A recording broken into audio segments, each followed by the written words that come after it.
I think I'm live. Testing, testing. Yeah, currently, uh, the Russian Olympic Committee team is on the ice. They are just performing warm ups, and the Canadian team is nowhere to be found. They are not in their equipment. They are just hanging around in the locker room. They haven't gone on the ice. So currently, uh, the competition's delayed.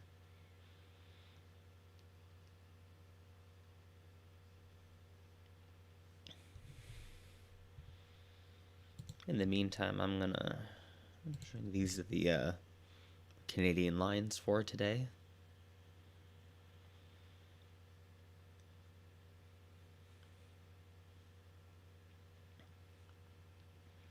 Canadian women are still in the locker room.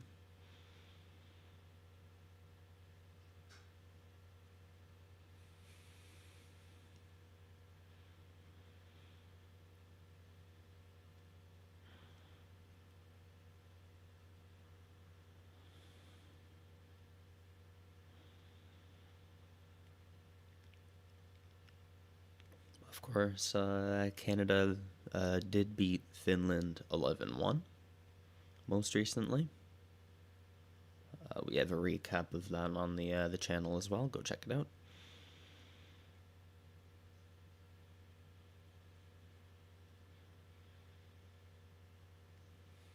We're not sure why it got delayed. The warm ups happened. Uh, I got two comments, Yigit and Thomas. We're not sure why the Russian women came out. The Canadian women didn't. They're still in only half dressed. Uh, the women are the Russian women are on the ice, have been fully warmed up and skating around. Officially, that there's no word from the refs if any extended time will cause a forfeit, but so far we're just waiting.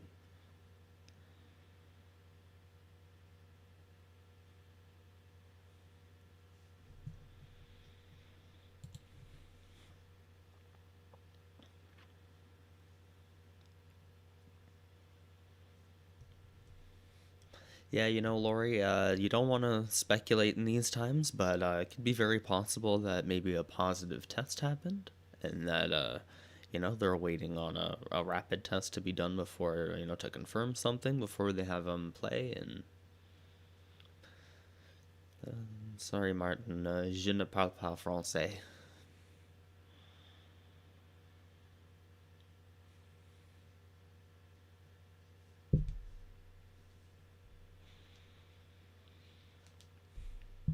The Russian women are on the ice, keeping their blood pumping in their body, trying to stay warm, skating around.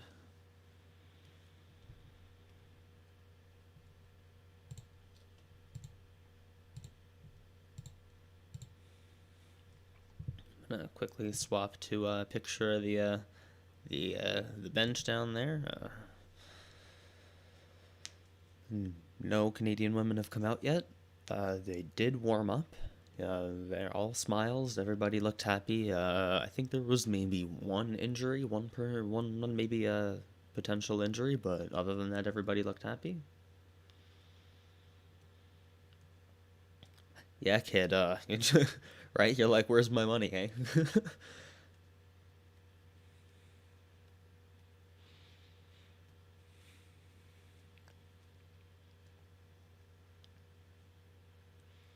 Yeah, we just have Russian women standing around on the ice, full gear. They're still sticks in hand. They're uh they're ready to play. They've been talking to the refs, being like, hey, how long do we have to wait before? And the refs so far haven't given them anything.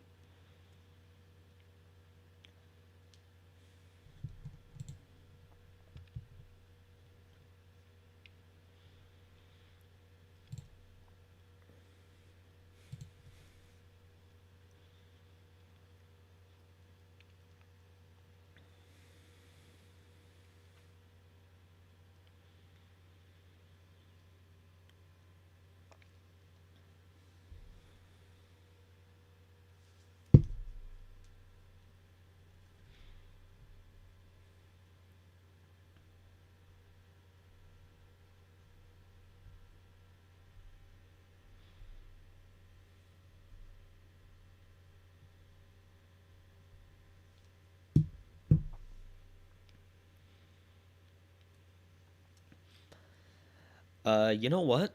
I'd like to point out, Ryan. It's a good point. I know that there was an article in the Star, I believe, that said women's hockey should be removed from the Olympics. What the hell's that all about? Just because only two teams are good, but that's not true at all. There's a after those two teams, there absolutely is a very healthy competition. You want to talk about the Chinese women team who've won a game, one in regulation, one in overtime, but that's still two wins. Over one over Japan, one over Denmark. That's a pretty big deal, and for them to be, to play at the international level, it's a pretty big deal.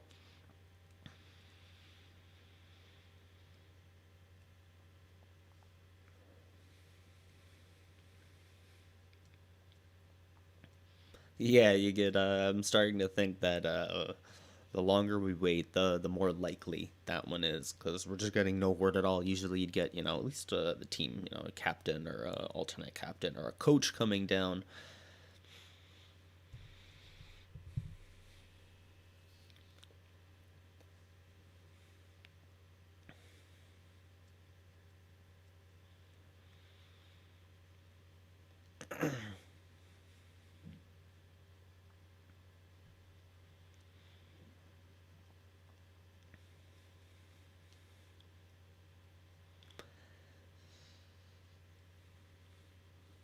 But yeah, and still no Canadian women. They warmed up, but they haven't come out yet. The officials are gathered near the box. Maybe we're gonna get a word soon.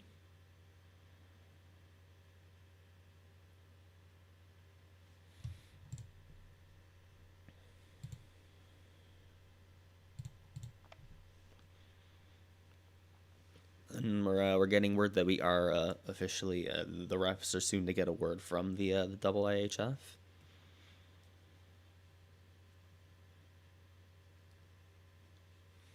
Refs are on headsets right now.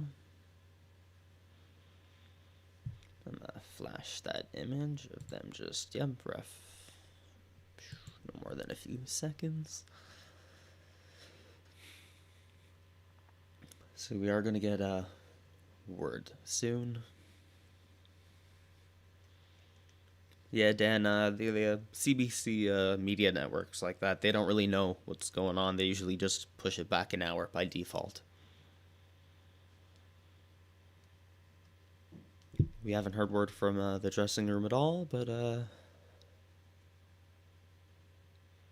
looks like the officials are about to make a statement.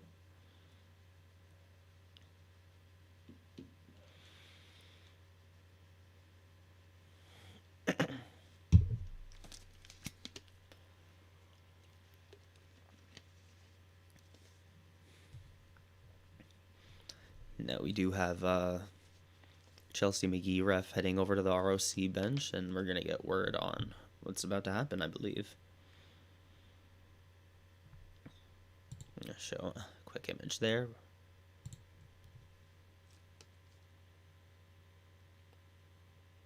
It's in Russian.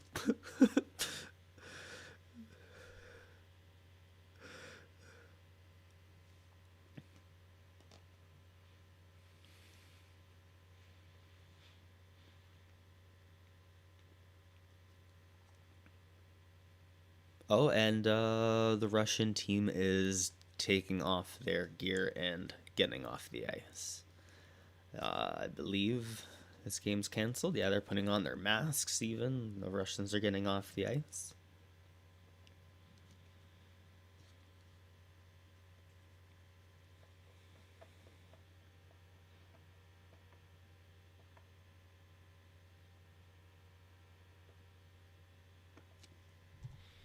Real quick. Oh.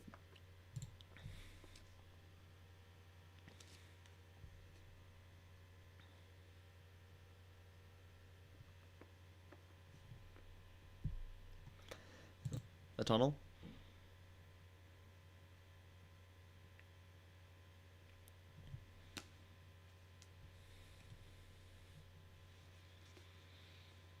And that Puck was supposed to drop looks about half an hour ago.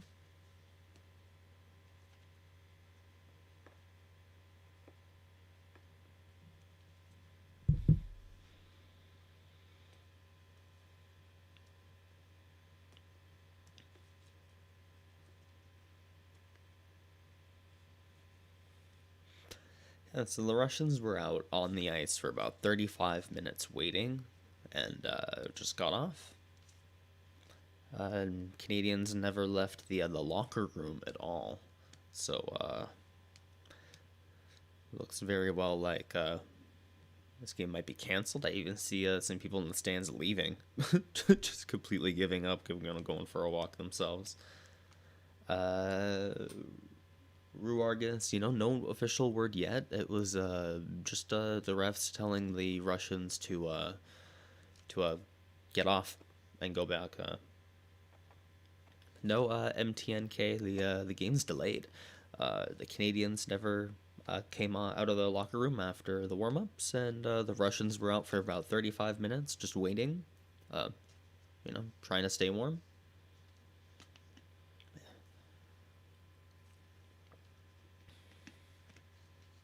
Hey kid, if you're still here, let me know what happens on your bet if the game's canceled. Just get your money back. What's that all about?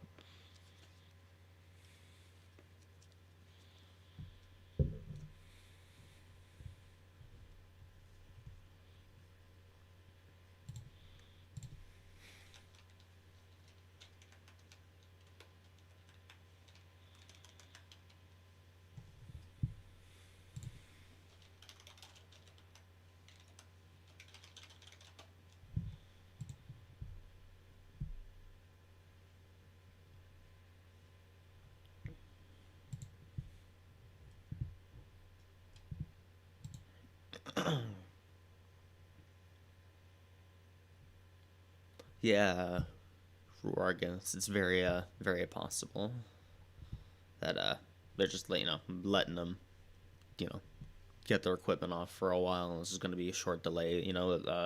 If they're waiting on the results of like a rapid test or something, for instance, then they could just be waiting half an hour, and then come back. This cash out suspended. I'm glad you get your money back.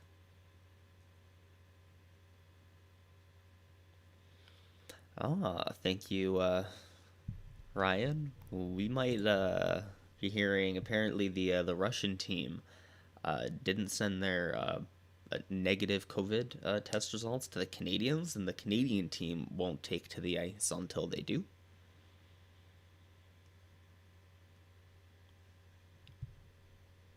I'm still trying to figure out myself. But as of right now, the my ice is empty.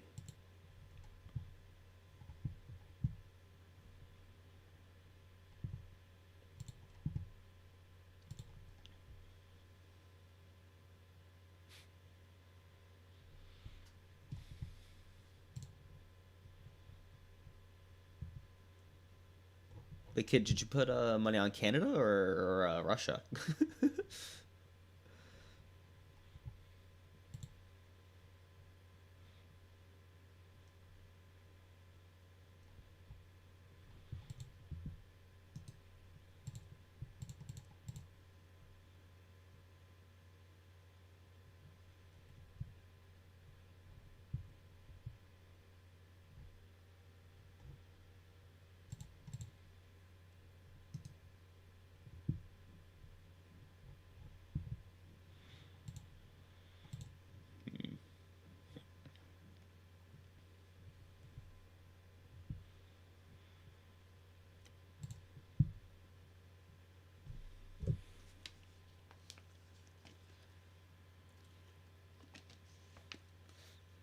Yeah, D's.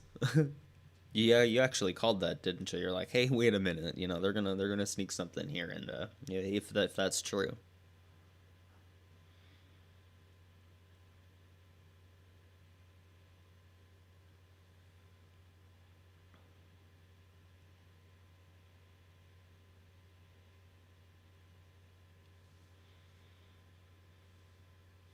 Will the Russians came out after the warm ups. They stood there waiting 35 minutes, waiting for puck drop, and the Canadians never came out of the locker room. Right now, we believe that the Russians never submitted their negative COVID test results to the Canadian team, and the Canadians are just refusing to play.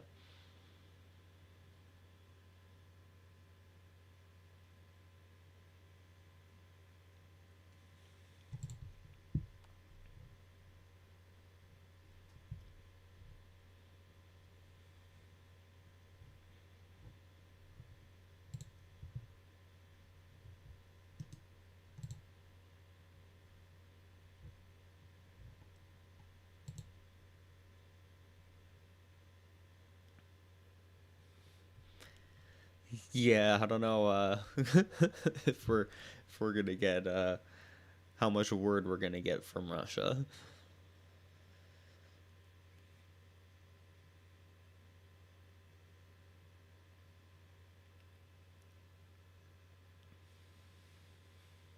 Yeah, Angelo, didn't weren't the Russians, as a nation disqualified for something for some reason? This isn't a very good look. I hope it's like it's all like good news and there's just some random stuff. But the longer this takes, the worse it looks. At first, maybe a Canadian positive test, but maybe this might be the Russians.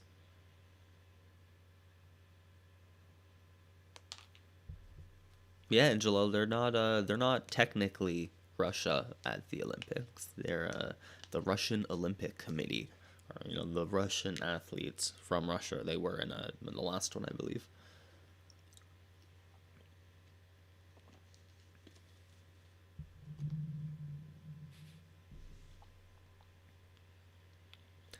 These at least have a sort of formal inquiry to make sure that the people who are responsible for this, the Russian Olympic Committee themselves, like at the national level, is you know there's responsibility taken in that. There's an investigation and they make sure that these types of things don't happen, and the people that want to bend around these rules uh, aren't allowed in competition anymore, because players just want to play, and if they're gonna do this stuff, then they shouldn't come. You're absolutely right, but to make players the victim in the end isn't that's not the goal here.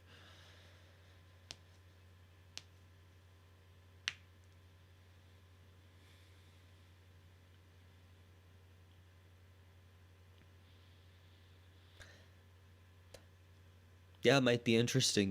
We thought that maybe the Canadians were the ones that were forfeiting because they didn't come out, and the Russians seemed pretty disappointed. But perhaps it's the Russians that are the ones forfeiting because they couldn't follow the rules.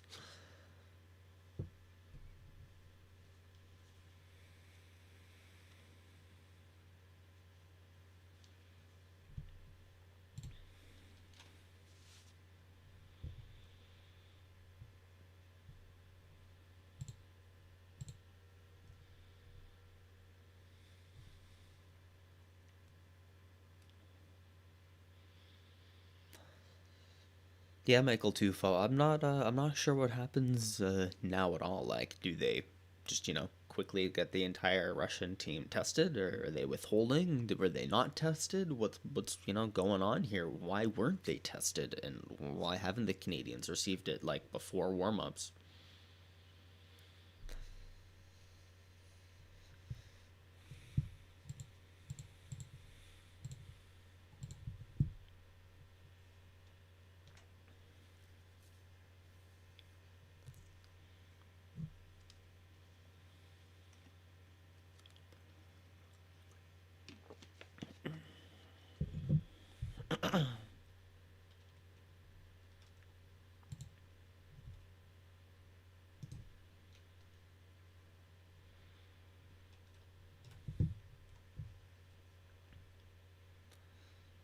I'm gonna quote the Bruce Arthur, who's a Toronto Star columnist and a TSN contributor. Apparently, the Russian team has not sent their COVID test results to the Canadians, and they won't. Canadians are refusing. And a couple people in the arena have said that Canada may be apparently waiting for their own tests to come back. Maybe broken telephone, we don't know. And there are officials massed in the hallway outside the Canadian locker room, but they're not allowing media in, so right now it's just a blackout.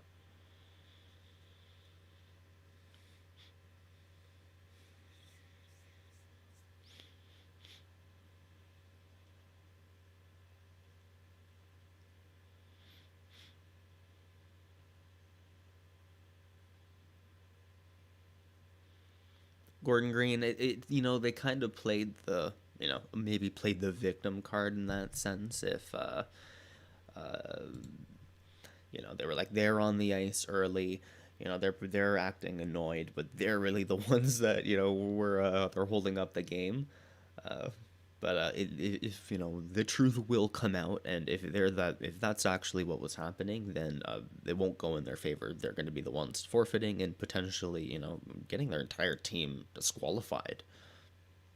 That's a good point, Hippo. They were likely going to win anyway.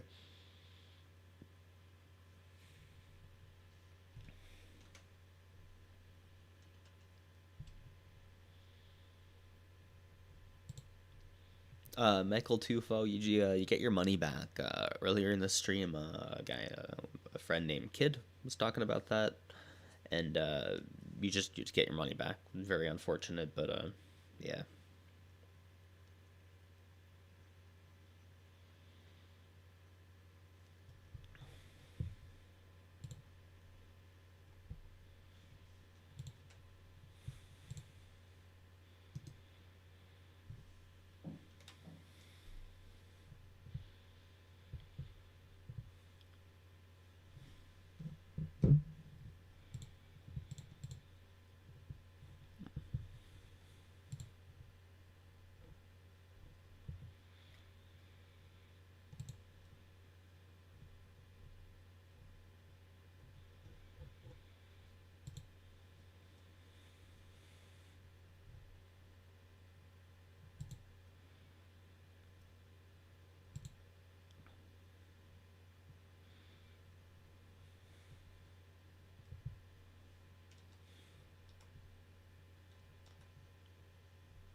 yeah.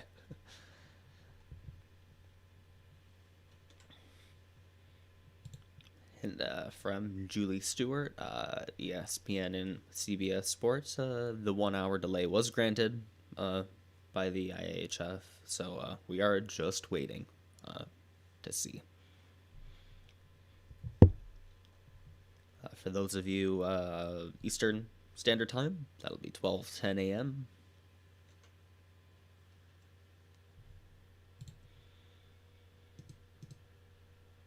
Oops. Oh no.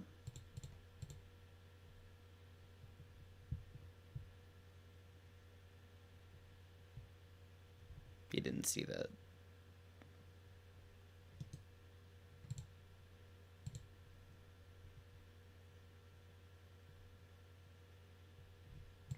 A 100 people saw that.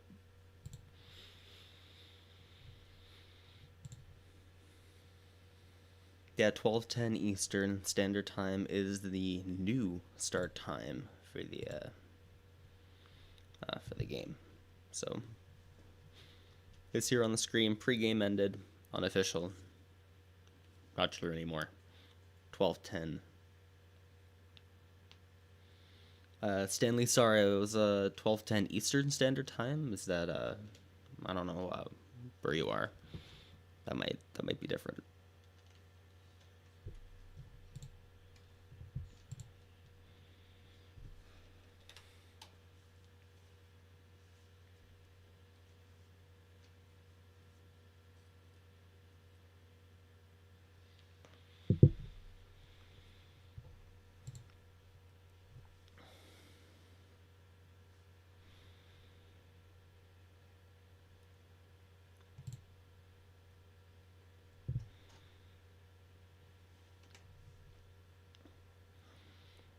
we have, I'll zoom in a little bit. Kenzie Lalonde. Oops.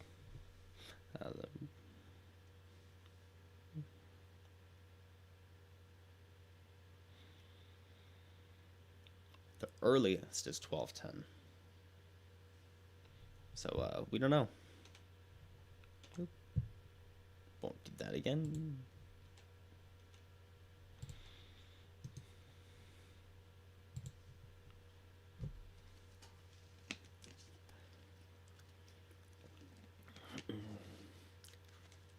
For those of you that want to live stream the game, this is it.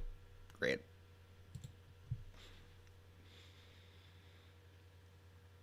Yeah, it says 13:15, but I believe that's local in China, which is 12:15 Eastern Standard Time.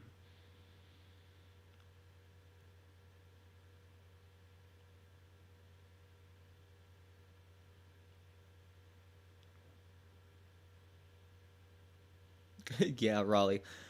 Same. Hockey is really the one that I care about the most. I really do enjoy a lot of the other sports, but I feel like it's harder to follow and get into a lot of the individual sports. Like I don't know how to follow like a league.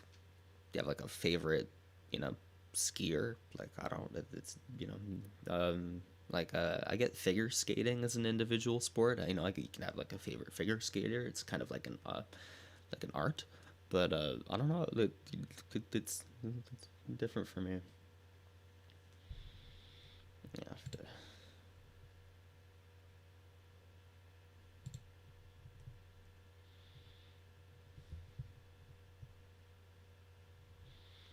Somebody trying to spam.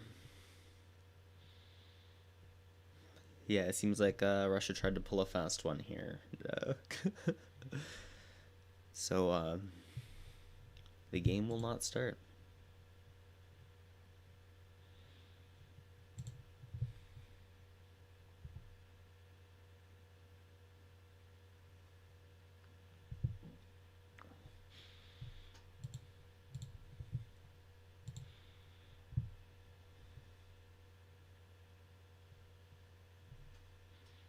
Yeah, that was a good game. That's a good curling match.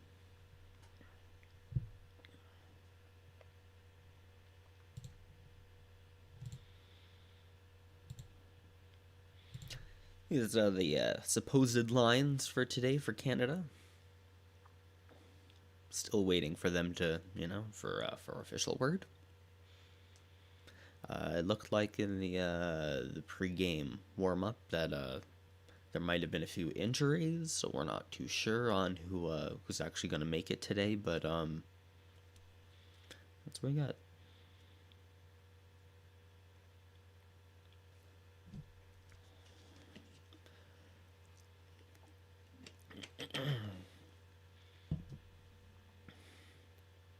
Yeah, so the game currently is delayed. The Russians stepped out onto the ice, but the official word now is that the Russians didn't submit their negative COVID test results to Canada, and the Canadians are refusing to play. And the earliest that the competition here can start is here I'll show 13:15 local time in China. That is 12:10 a.m. Eastern Standard Time. Yeah, it's always going to be about COVID, the delays here, unless there's 10 injuries on a team. But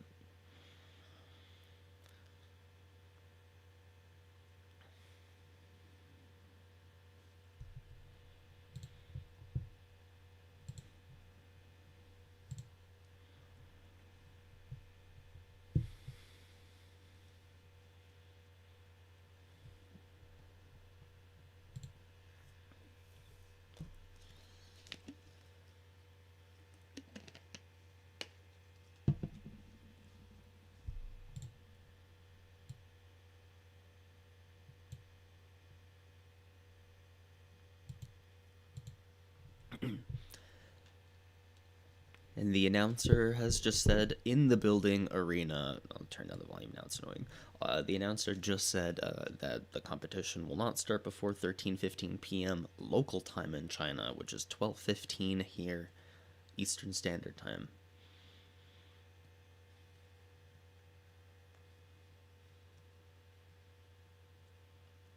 Wang Beijing, hey, happy to get viewers from China. I'm really excited to see the Chinese men's play.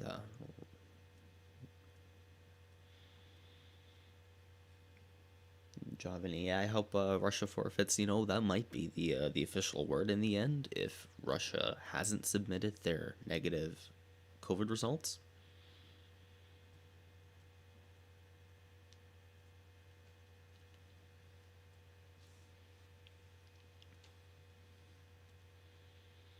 Yeah, I heard about the Aussies as well. That's just a shame, you know. That's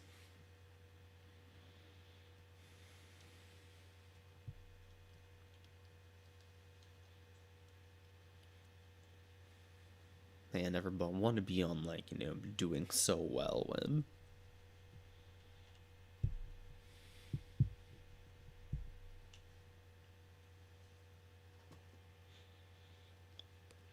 well, for those of you joining us, we're Dopamon. Me and my best friend, we like to talk about hockey.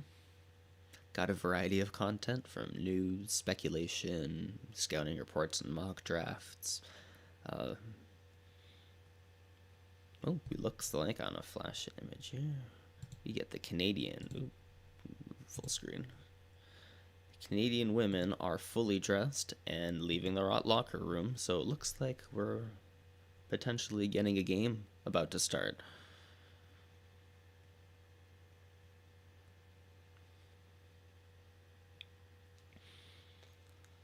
What's happening, Vert? After about, what time is it now? About 55-minute delay from puck drop. The Canadians are finally stepping onto the ice. Both teams. Russia had been on the ice. They were completely ready, but we were waiting on negative COVID test results from the Russian team before the Canadians were willing to even step on the ice, but both teams are now coming out.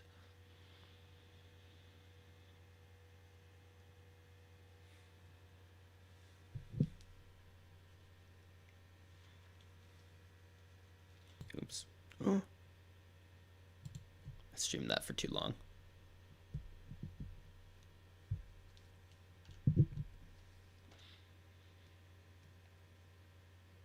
Don't kill me, IOC.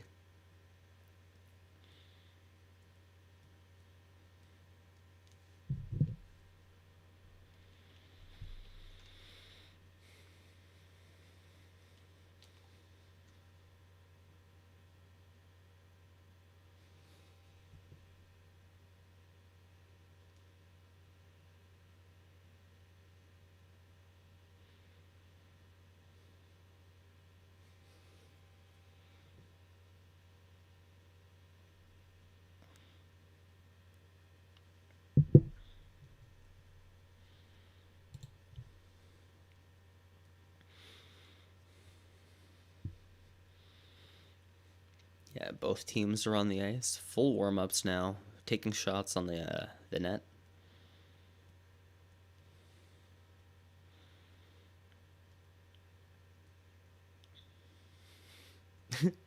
Stephen, yeah, sure, totally. We totally sent them in.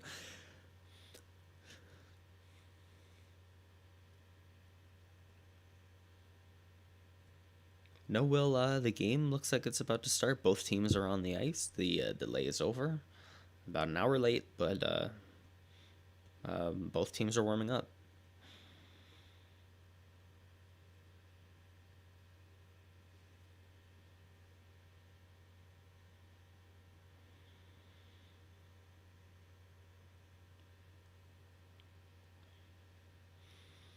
Currently watching both teams just warming up, both on. Canadian women delayed an hour, waited in the dressing room. The Russians have been fully dressed for over an hour now. But game's looking like we're going to start.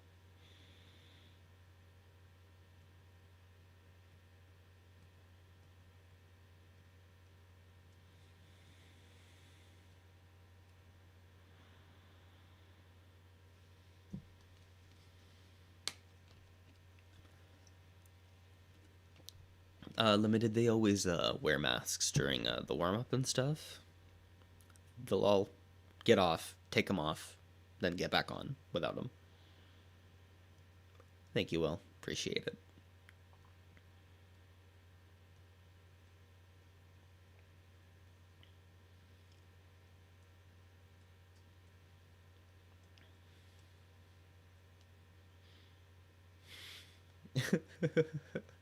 Yeah, kid. If Canada gets a goal early, maybe just give a little cough as he passed the bench, and maybe maybe the Canadians get a little frightened.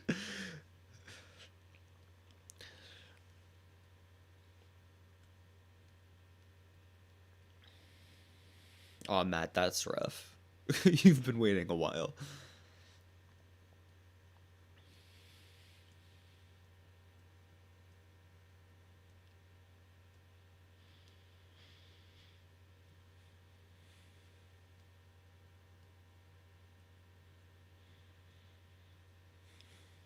I still feel like the Canadians are at least speculative about the safety around the Russian team now. I would be too if they were reluctant to pass up the negative tests.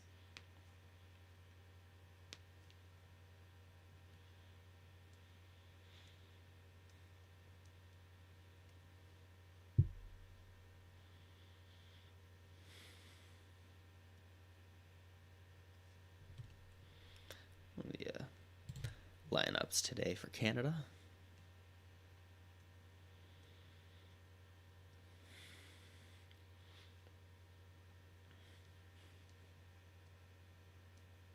Of course, Brienne Jenner and Sarah Nurse both had hat tricks in the 11-1 win over Finland, which, wow.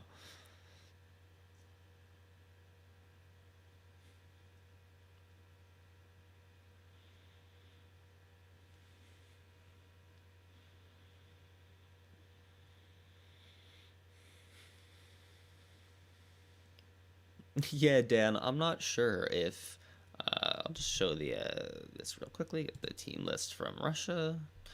Yeah, Dan, I'm not sure if maybe they did get the positive results in. If somebody was just withholding. I feel like that with the regulations in place, no team can actually go so far as to actually not get tested at all. They have to have been tested. There's just too many regulations in play that maybe they were just failing to provide that with the Canadians, for some like mental game or something. I don't know, but it seems like uh the negative tests are in. Yeah, limited. It'd be like, wait, this isn't printed on real. This isn't our paper. This is photocopied, and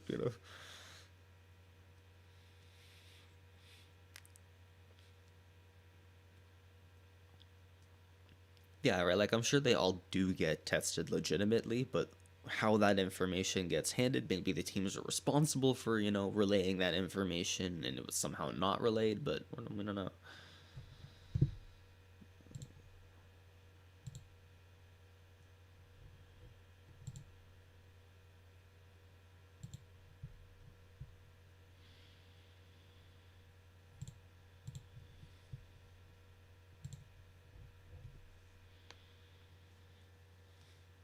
Yeah, in Beijing, the results come out in less than 30 minutes. Yeah, you gotta hand it to China's ability to move assets very quickly for national health and, build a hospital in 6 days or, provide this kind of level of care to have, an international competition. And you gotta, appreciate them for being able to host that because, for if you've followed along on the channel at all, we covered the World Juniors, which were canceled, and that was really a breakdown of the IIHF's policies and regulations, and even us as a country. Like, I feel very embarrassed as a Canadian for seeing a tournament canceled in my country because we just had no care at all. And I'm glad that for the Olympics they're taking it a little bit more seriously.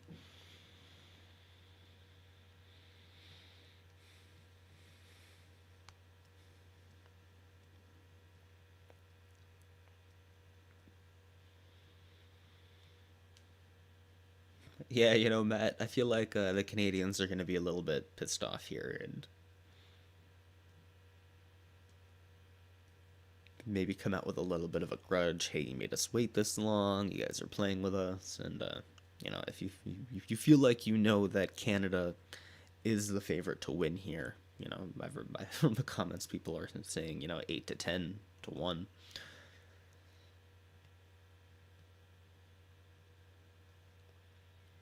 Yeah, Gordon, you know, that Finland game, it was even like closer than the when the USA 5-2 over Finland. That game was a lot closer than 5-2 you know, entails.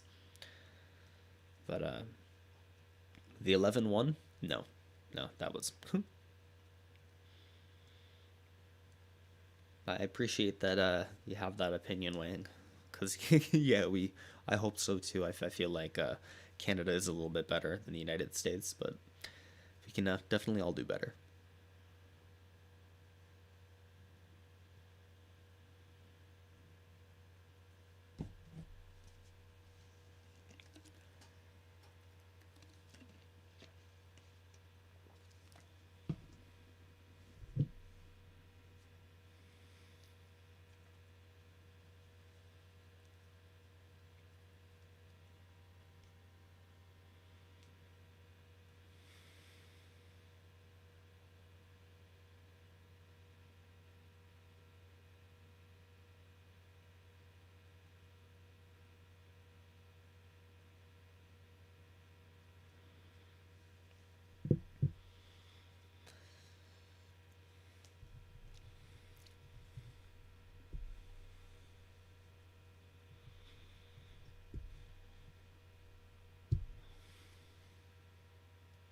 Canada beat Russia 9-0. Yeah, you know that seems to be the what people are sitting there thinking and saying, and I feel like that's somewhere that might be pretty accurate. 8-1, maybe. I'm gonna say 8-1. You can quote me on that.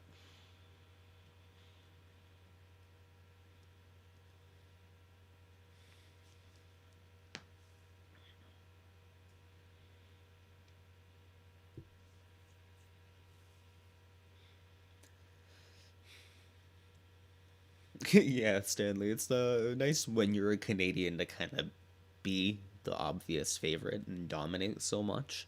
Though I do enjoy watching the other teams play. You know, when any other team, you know, other than the U.S. or Canada plays, it's really interesting. Like, if you see China beat both Japan and Denmark, and that's pretty cool. You know, as a host country to win, you know, competitions, they're definitely not going to be.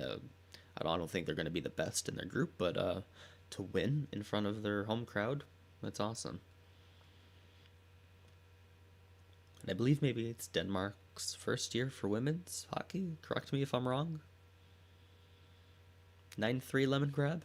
It's it's pretty generous for the Russians. And puck has dropped.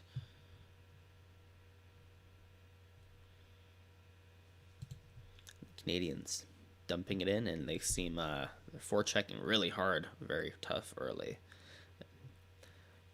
They're just fighting hard on the boards.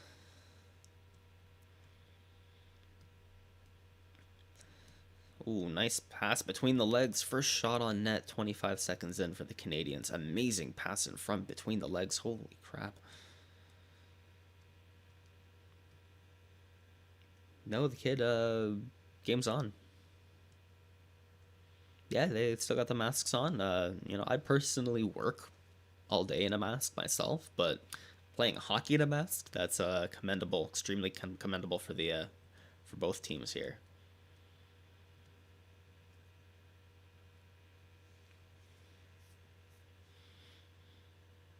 Yeah, weighing the game has started. We're about a minute in. Canadians have applied a really strong forecheck here. Creative passing, strong cycle game, keeping it active. Pass D to D, and another shot on net. This is the affiliate with a shot attempt. This is their third or fourth shot attempt. If only one's made it through, but it's all Canadians to the first minute and a half so far. Let me know if I find that. Refresh this page. Follow along. Hello.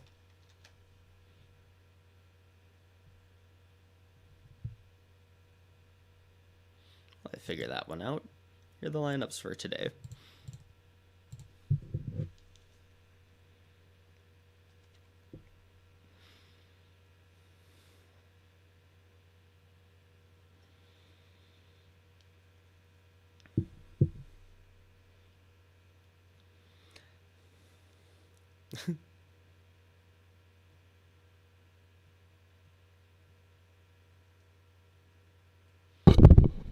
Yeah, my feed might be a little bit delayed itself. I expect that to be so. Not only from my stream being delayed, but the stream itself being delayed from live. You know what? I think the Latvians always have a chance of being really sneaky good if they play right, but the Swiss are very consistent. So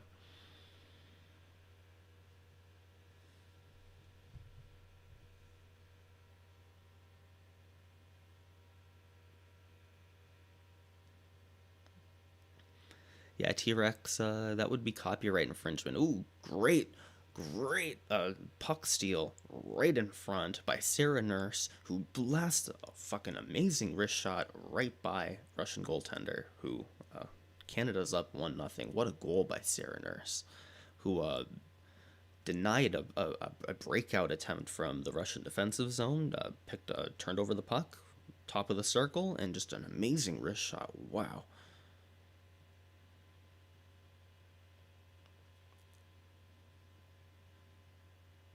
Yeah, Dan Castro. That's I feel like I've got 10 more times to be wowed here. Of course, Sarah Nurse had 3 goals in the 11-1 win over Finland, and she's carrying her pace. Yeah, Darnell would be proud.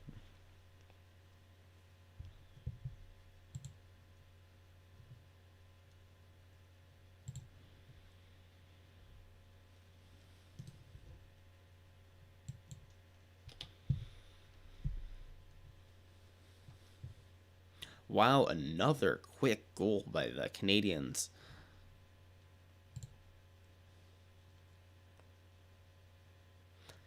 Rattray pushes to the net. Who was that scored? Is it Fillier? Might have been a Rattray right in front. Canadians a lot of forechecking pressure, not letting the Russians escape from the D zone. Canadians utilizing, passing back and forth between D and D, and just a quick pass bounces off a Russian foot, and I believe Natalie Spooner might have tried to tip that one in, but I don't know if.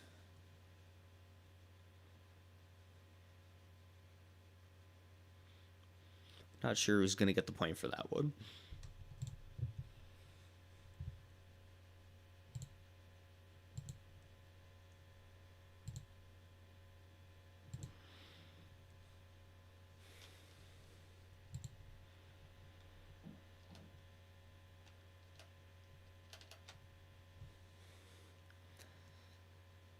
Of course, the stream I have on the screen is a little bit delayed as well. Currently 2-0. Canadians with all the pressure. I think they've got like 10 shots almost now.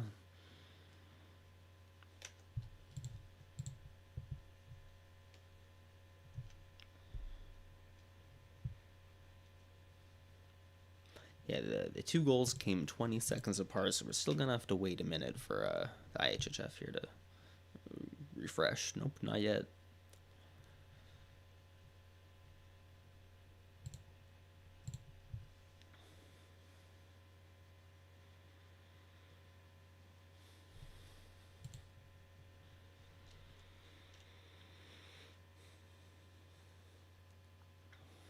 Looks like the masks are not inhibiting the Canadian women from performing. Another turnover in the D zone by the Russians for the Canadians. The Canadians, a ton of forechecking pressure. They're giving the Russians no space in their own zone.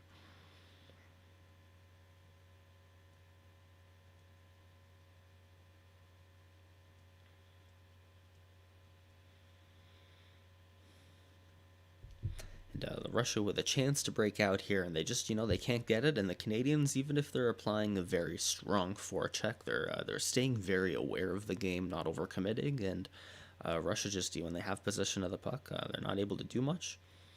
They just they dump it in here, and Canadians regain possession, and they're quick to break out. Yeah, Stanley. that's they're playing hockey in masks. Like, working, at like a desk job, working retail. That's one thing, but to play hockey at this level with masks on, good for them. None of them are faking it under the nose. But they're all wearing them correctly.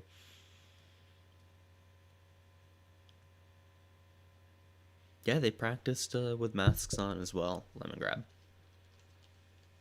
Yeah, kid, they need to score one more.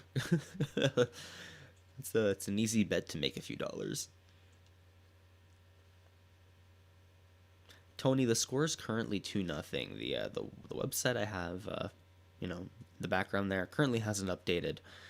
I'm sitting at 15:36, remaining in the first. In my own stream, it's 2-0.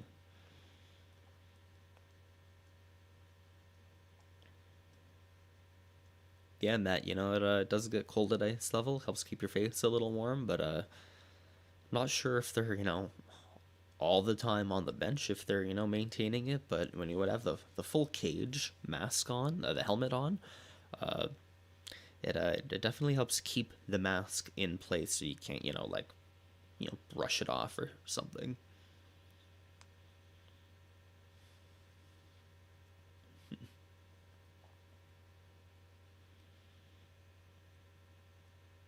15:21. Yeah, that's exactly where I am as well, Stanley. I'm maybe 5 seconds behind you. I think my stream to you guys might also be a little bit delayed. The Russians showing a little bit of energy here, trying to put on pressure in the Canadian D zone, but the Canadian D, they had 2 forwards and 2 D back, providing coverage. So the Russians just don't have many options, even when they did have a chance here. And the pressure's back for the Canadians in the Russian zone.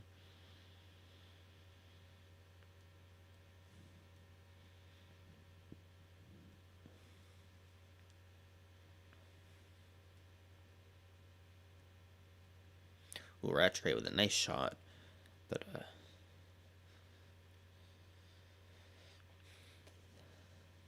Rattray with almost turned it over there at the offensive blue line, but managed to retain possession and dump it in. Gives the Russians a chance to break out here.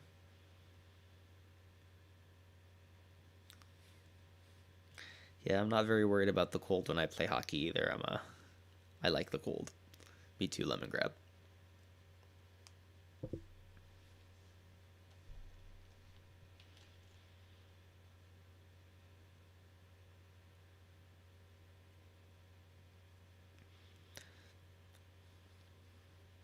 And the Canadians not showing as much aggressiveness as they did in the first few minutes. They're up 2-0. I guess they can kind of, release, the gas pedal a little bit, but they're still playing a very, very smart and structured game. Maintaining, offensive pressure, strong forecheck. Ooh, wow. LaRock attempting to bat a pass right out of the air, and she got a piece of it, but it hit the side of the net. So all credit to her for the hand-eye coordination.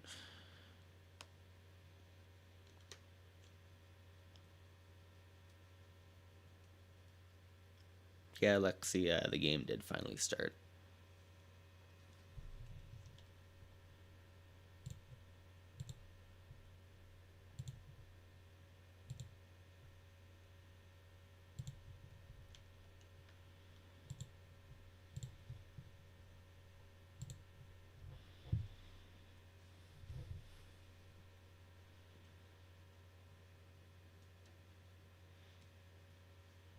Yeah, the game started at about 12:14, 12:12 Eastern Standard Time.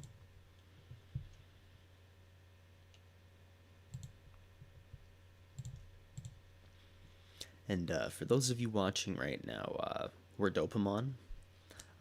Me and my best friend here, we got a hockey channel. We like to talk about, hockey news, scouting, mock drafts, and particular, we love to cover the Olympics. We, have some recaps of the past games. We're going to be covering, the semifinals and the finals for both the men's and the women's.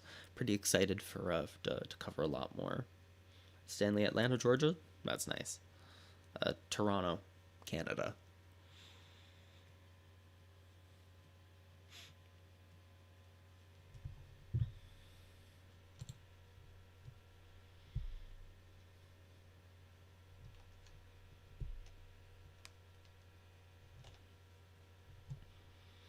Try and refresh this page in the background. Oh, there it is. Oh, I should not have.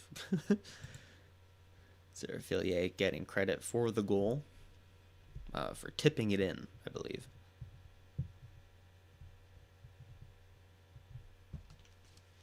That's cool. Stanley actually grew up in Richmond Hill, so you'd know where that is in the 35 minutes north.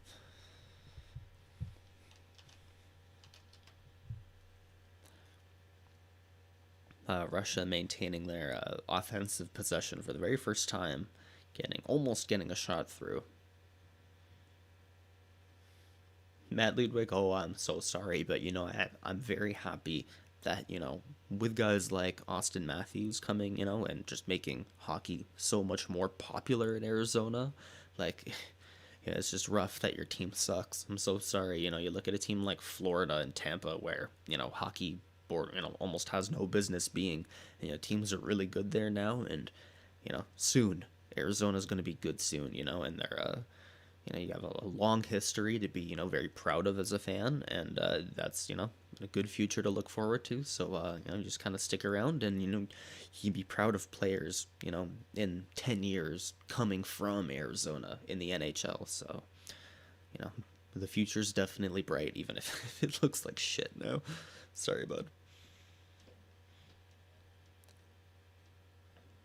Ooh, big one-timer by the Russian D, but could not get the puck through. 40 seconds remaining in this power play here.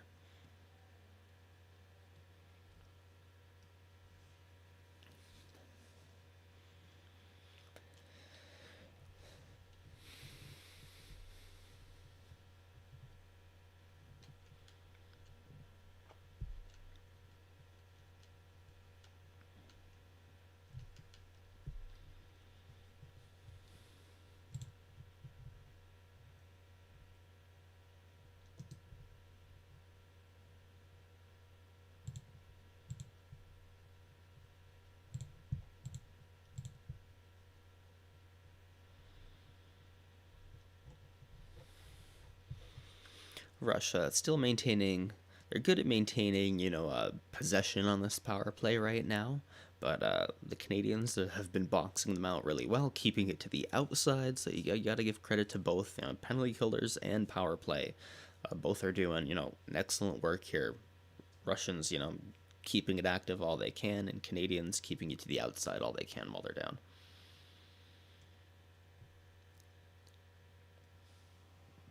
Thank you, Bettine. Bettine Acid. Appreciate it. We're Dopamon. Me and my best friend love to cover hockey. Right now, he is currently watching from the sidelines. He's tired, but he recapped the past two games that Canada's played. And we're going to cover a lot more Olympic hockey, so stick around. It is the penalty, the last few seconds dwindled. Russia gets a big one-time shot off. That seems to, D-to-D pass, looking for a big one-timer. Seems to be their go-to. And right now we're only looking at shots are 4-4 apiece. But the shot attempts by Canadians, 5-on-5, are a lot higher, while Russia did have a power play. Ooh, Zeraphilier with a big chance up front, but couldn't quite squeeze that one in. Ooh, Spooner with another shot right in the high slot, but couldn't get that one through.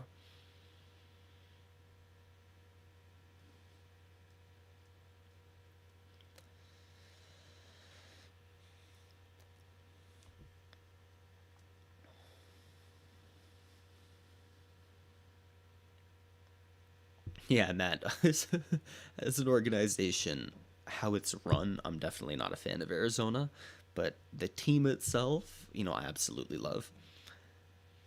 And yeah, they 5,000 spectator arena, like it's kind of funny, but when you think about the fact that there's a university out there with a 5,000 spectator arena for university kind of hockey, that's pretty cool, right? Like that part, you can find a positivity in.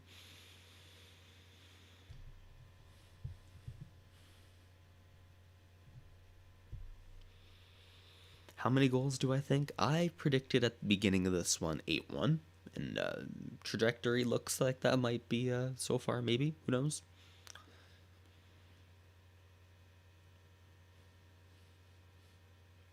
Yeah, it's a good game to bet on. Canada's going to put up at least 5 or 6 goals by the end of this.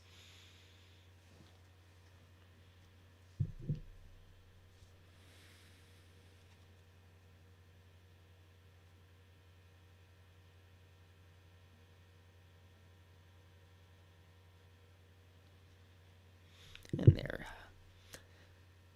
arena staff just cleaning up the ice. Little break here for the players.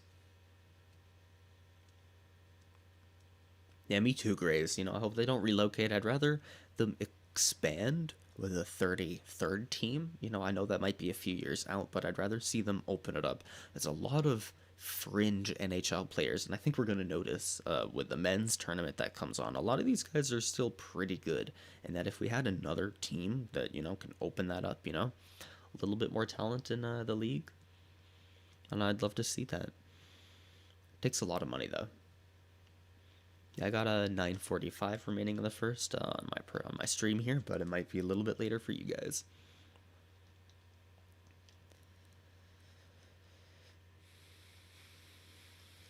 Yeah, 50 minutes is a lot of hockey.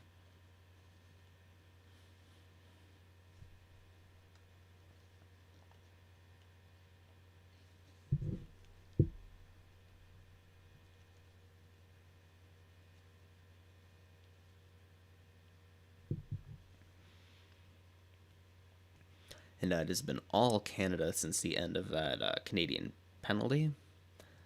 Strong, strong forecheck by the Canadians. Seem to have jumped their energy game up a little bit more.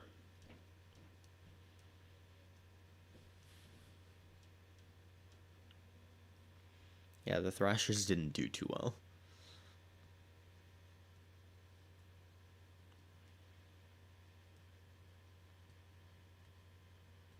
Oof. An amazing one-time shot by Turnbull. Canada's been utilizing this kind of wrap around the goalie, find a pass in the higher mid slot, and just letting one rip. And Russians have been letting them do it. And it's a strong possession game by Canada. They're able to keep the puck moving, create space for themselves, confuse the Russians, doing a good job. The score is currently 2-0. The stream you see in the background is the correct score.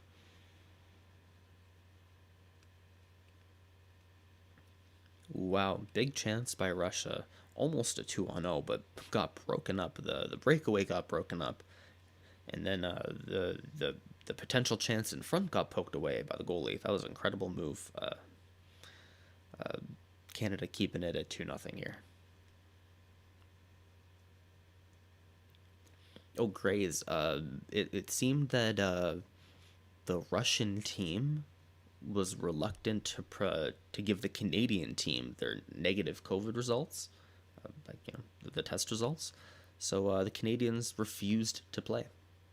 They just they stayed in the locker room, didn't get fully dressed after the warm ups. They just sat there in the locker room and said nope until the Russians were ready to provide that. So we were delayed about an hour. Russians were on the ice for a good 35 minutes, just sitting there waiting, passing pucks around, waiting for the Canadians. We thought we were waiting for Canada, but it turns out we were waiting for Russia. Ooh, big tip chance in front by for Canada. Big rebound.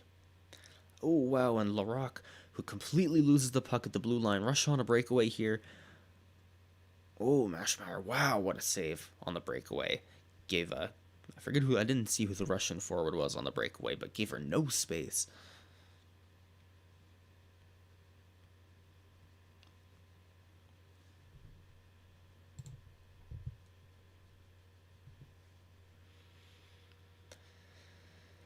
And Russia with a lot of energy after that breakaway, trying to put some pressure on in the Canadian zone, but smart breakaway, breakout by the Canadians to keep the Russians out.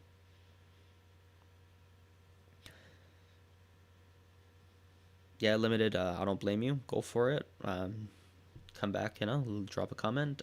Sorry, Robin, I can't show too much of the game. I can show little tiny clips here and there, but because the IOC will hit me for copyright, I cannot. But yeah, we're getting another power play here. Like Stacy was tripped.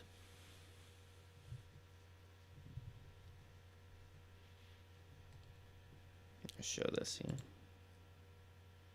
This is the amazing poke check by Mashmeyer.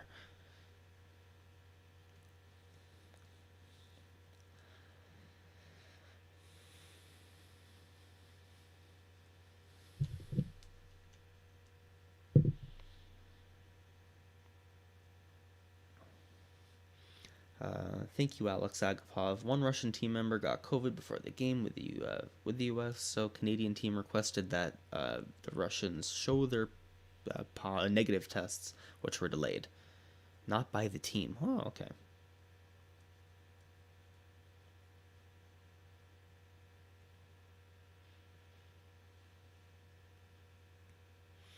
Another penalty here for Canada. Illegal hit.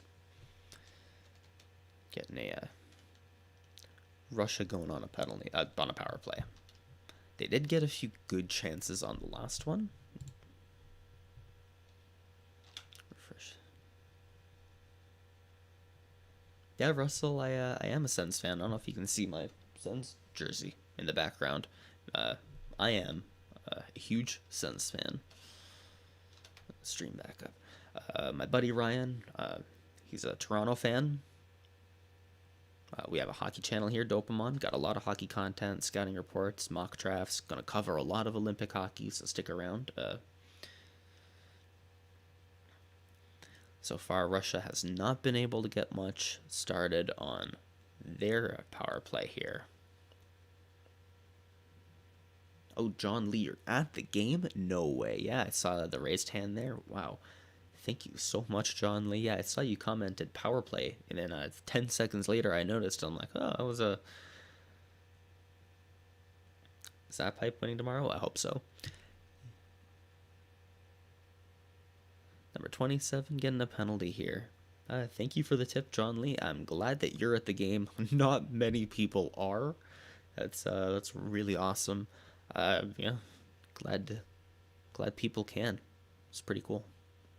Really jealous.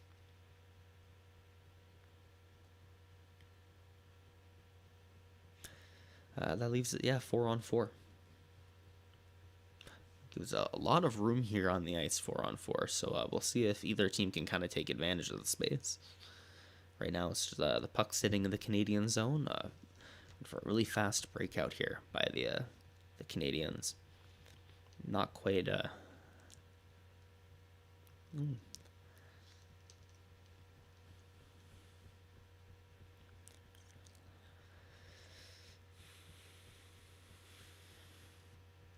Russia able to get their own breakout here. So much space, it's hard to defend that much space. Oh, looks like we're going to get another penalty. Too many women on the ice for Team Canada.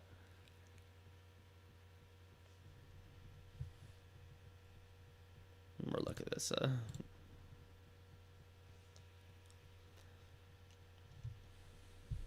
We're going to play some 4-on-3 hockey for the Russians who are on the power play here. Yeah. Hey, I don't mind if you do spoil it, John Lee. It's great that you're there. I love being able to provide, it might be late for you, but some commentary.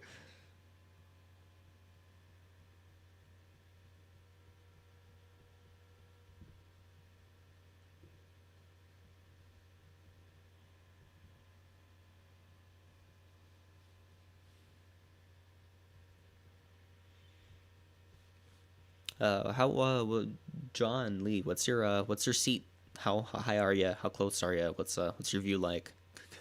Ooh, big shot for the Russians. Couldn't beat Mashmeyer 5-hole. Mashmeyer's looking really sharp today.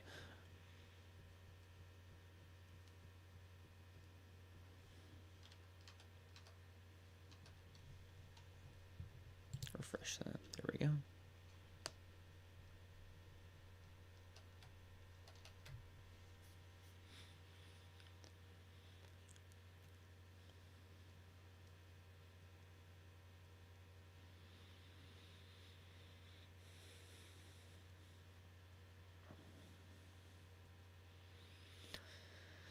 Ooh, Canadians just able to, on their second clearing attempt, able to get the puck out. Now they have a 2-on-1 here, not able to connect on a pass, but an incredible chance, short-handed potential opportunity. And now we're back to 4-on-4, 5-on-4. Yeah, 4-on-4. Oops.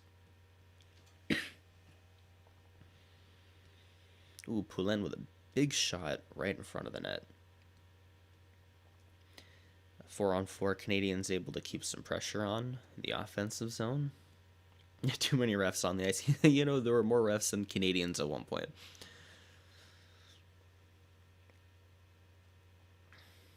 Time left in the first. You got 3 minutes, 10 seconds as of my stream.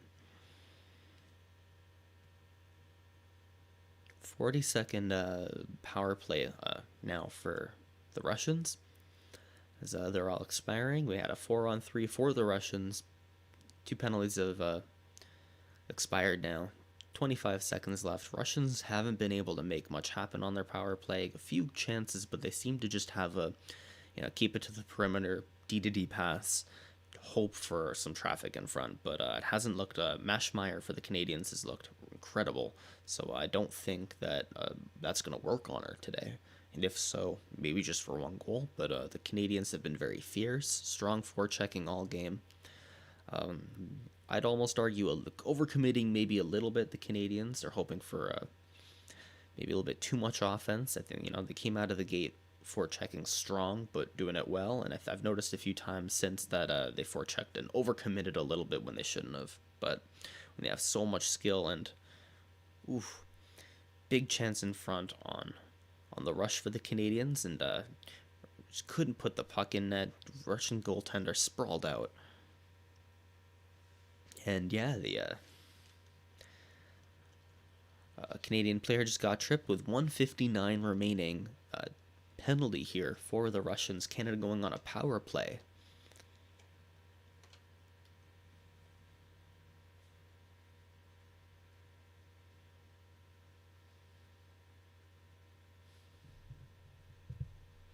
Yeah, second period will heat up a little bit. I feel like both teams had to get a little bit of nerves and roughness out, and we're going to see, the second period maybe open up, and then the third period tighten up again. Yeah, power play for Canada. There's 2 minutes left in the period and 2-minute power play, so the rest of this period will likely be in a power play unless Canada scores.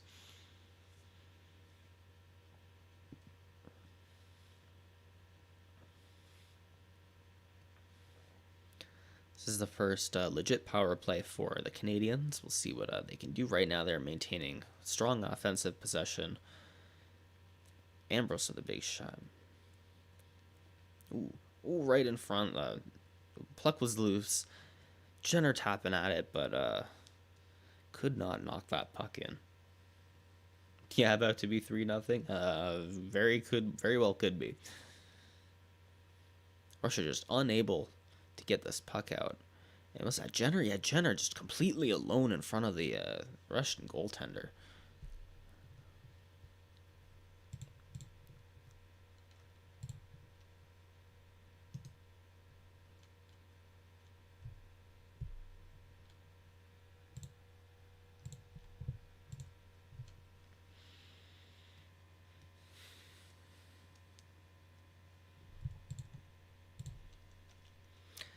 Ooh, Poulin tried to go backdoor. Could not get that puck in. Amazing chances by the Canadian women throughout the entire period. But there's just been an inch or two off. Hockey's a game of inches, and they've just been just a little bit off. But you know that you do that same play 10 times, you're gonna score at least once. And the Calgary Dinos, that's pretty cool. She played over here. I wouldn't be surprised if a few players on some of the national teams here have played in Canada. Yeah, kid. I really hope they get. I mean, I can't see 2-0 the way that this game has gone. There's just been so many chances. One of these has to go in, and it'll be 3-0. But I don't know if it's gonna happen in the first year. There's 20 seconds left. Canadians not playing with too much urgency, trying to play a very poised game, getting a shot through.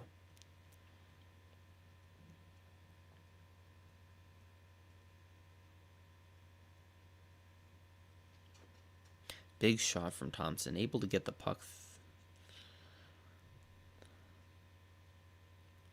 right through traffic, but glove down by the Russian goaltender. Whistle to the on the left circle in the offensive zone.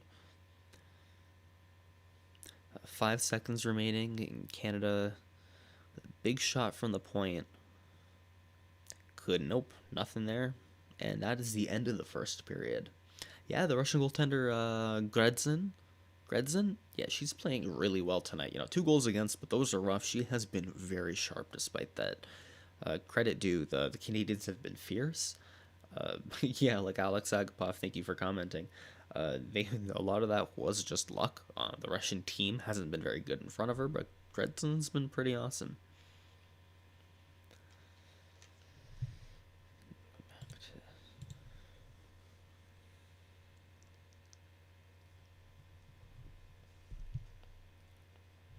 Canada with a 2-0 lead after the first as we go into the intermission. Yeah, don't get hit by the IOC. I really hope I don't. Worst case, they demonetize our channel that is not monetized. So, just bet the first period. Oh, kid, yeah, was it just the first period? No, it was 3-0 in the first. You bet 100 on. Oh, I'm so sorry. Oh.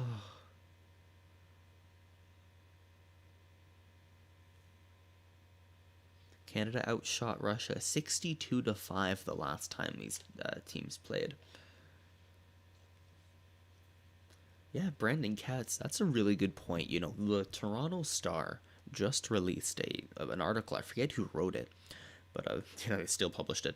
But on that, that the women's hockey should be canceled at the Olympics. What's that all about? Like, no, this isn't.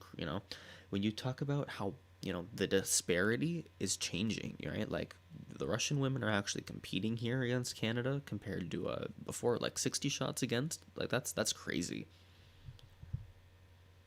Over 2.5 in the first. I'm so sorry, kid.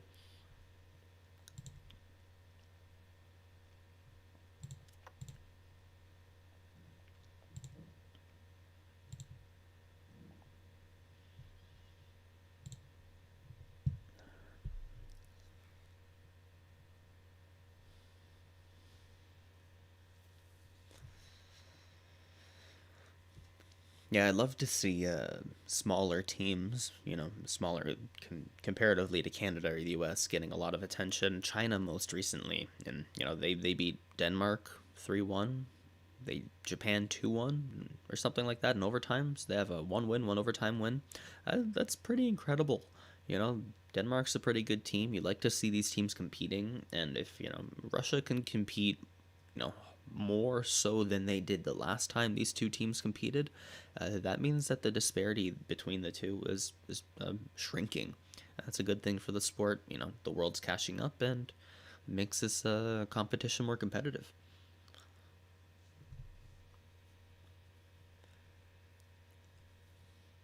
Yeah, that was a good bet, kid. 3 in the first, and you must have been sweating. I'm so sorry.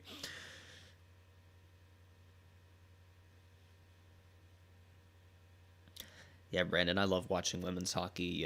They really exemplify like a lot of skill, a lot of structure in their game. I feel like they're With the men, they're more willing to like, oh, I'll just throw a hit or grind or do something, while the women have a very much more structured and like consistent type of game. They're not ever like looking over their shoulders like, oops, I'm checking a guy on the boards, giving up, positioning on a D. Like they're very, following the coach's, instruction. And I kind of appreciate that when I watch that. I like what I'm getting from my team.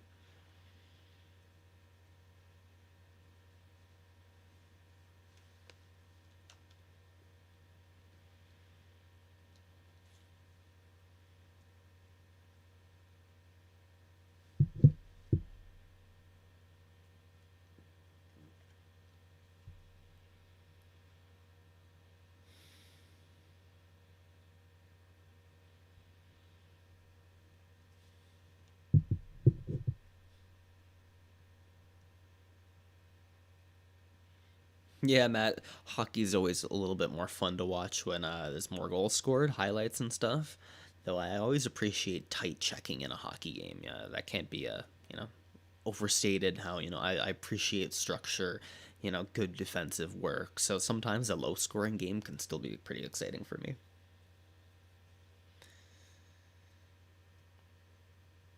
Yeah, that shot off the post, something. Kid, I am so sorry that this easily could have been 9-0 in the first, just based off of how Canada played. Maybe 9-1. Credit to Russia. Yeah, Joe, sorry, I don't know. That's the box score I have. 2-0. First period just ended. Current first intermission now.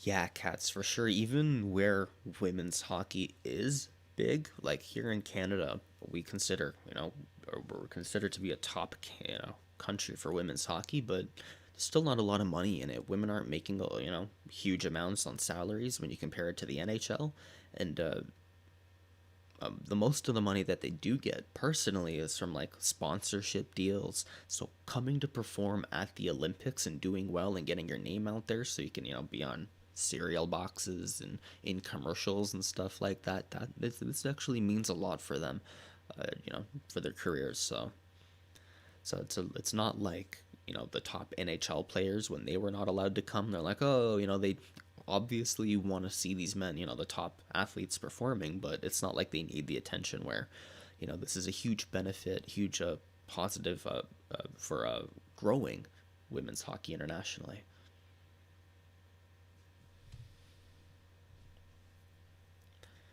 Yeah, Matt Ludwig, oh man, it is amazing being front row at a hockey game and people crashing in front of you, especially if you're right behind the net. You get the perfect view on some of the goals and all the anger in the game. It's great.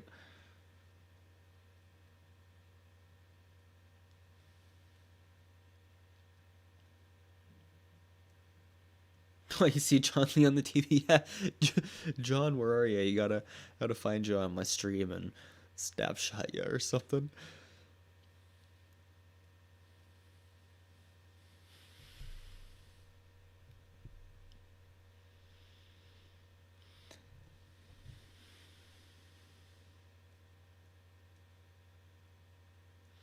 Yeah, fair. Oh my god. Yeah, sure. Cats. It has taken a long time though. I feel like that could help.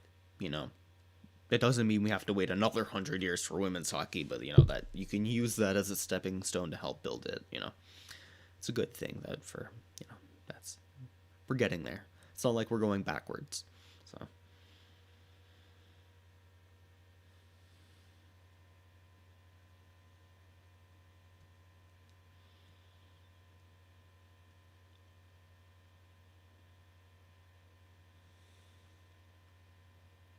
and it is still good even for Canadians and Americans because there's still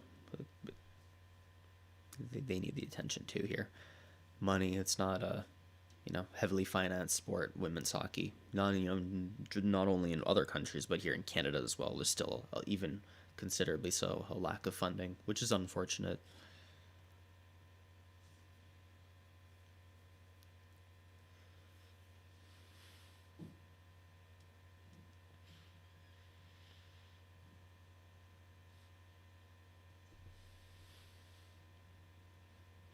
Yeah, DeCastro. That's a good point. Why they don't have Canada versus U.S.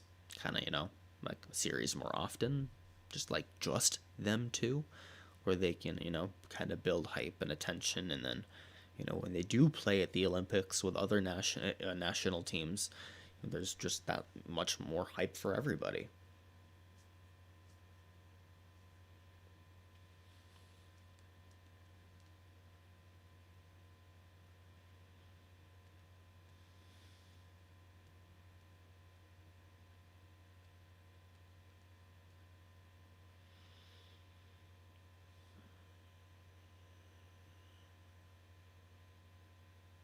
Yeah, Matt Ludwig, why do you think that is? I've seen I don't know if it's like a meme against the WNBA that they just lack money, lack funding or something, but uh, I'd love to see all sports everywhere just lots more funding for it because there's a lot of there's an obvious link to team sports and building positive character and all sorts of good things later in life and everything. So, investment in it not just for women but for men, for kids. For especially for hockey where it can be so expensive for people who can't afford it. That that kind of funding and can be so important.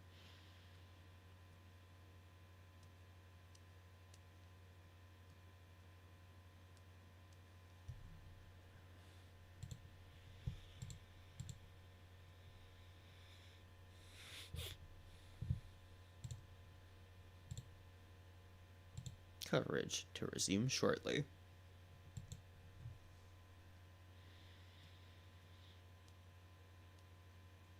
Yeah, Gradson's pretty young, but she's looked really good. Every all the teams are comparatively young to the compared to the men's rosters. So I'm liking that. I like seeing younger talent coming to the international stage. It's always fun to see like the best or whatever, but having young kids and trying to develop younger talent by letting them play internationally can be huge for developing interest in young stars. It can be huge for their development in the future of those players maybe playing at the NHL one day and bringing attention to their country's hockey program. When we talk about uh, Chinese players who've had NHL experience, like Brandon Yep, Spencer Fu, both were playing for the men's team China. When they came in to play, they were making a splash. Everybody's like, "What do there's hockey in China. People never heard of it before. So like it's good that this thing's happening, and if they have an opportunity to to play at such a high level like the NHL or even just the American Hockey League, the AHL, I'd love to see that happen more often.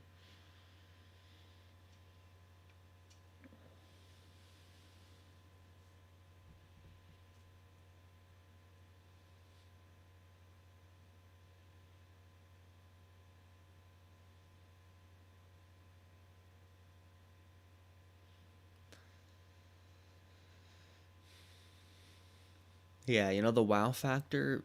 Sometimes it can be hard for me. Like whenever I've watched I live in Toronto. I've watched the Toronto Raptors play live a few times, and every time I get in, like I kind of like look at it and I'm like, oh, like I forget how small a basketball court is, and I'm like, it just seems like less impressive when I'm watching it.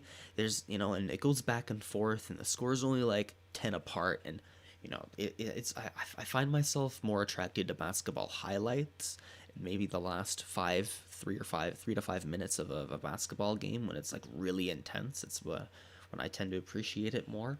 And when the women's basketball, if it kind of lacks that intensity, I can see how that wow factor being an issue for fans who are just kind of casual fans looking for that.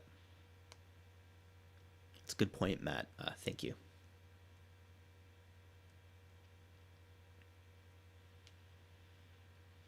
And Brandon Katz, yeah, I know the NBA subsidizes the WNBA, but I know that like the actual financial cost for the NBA is like a fraction. It's what, like 50 something million compared to like the 500 million that like they lost last year, and like it's like a very Like, it's not a very expensive league to fund compared to the men's league. Of course, tens of millions of dollars is a lot of money, but I don't think it's as a huge burden on the NBA to finance a sport that has I think a significant long-term impacts. I think when you look at profit that a league makes is very short-term, but when you talk about the developing, a sport for women, developing a sport, overall, that has like unspoken effects that you gotta appreciate because it's always good to have better talent, more people, more access to sports.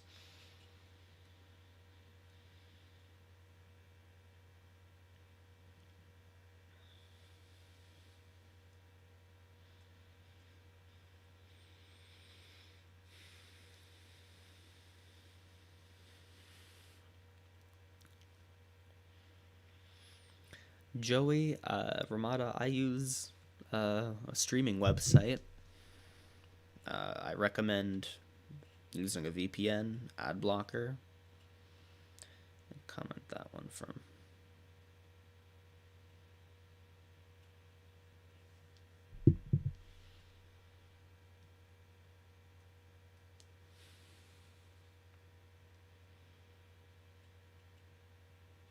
Yeah, Cats, I think that deserves like and at least like some kind of internal investigation as to how money's spent because they're not turning profit, but they're turning revenue. Money still coming in, and it's just like, you know, same for the NBA. They shouldn't be losing money. This is like these are leagues where people spend money to go see. The fact that they're losing money is kind of embarrassing. Yeah, no problem, Jay.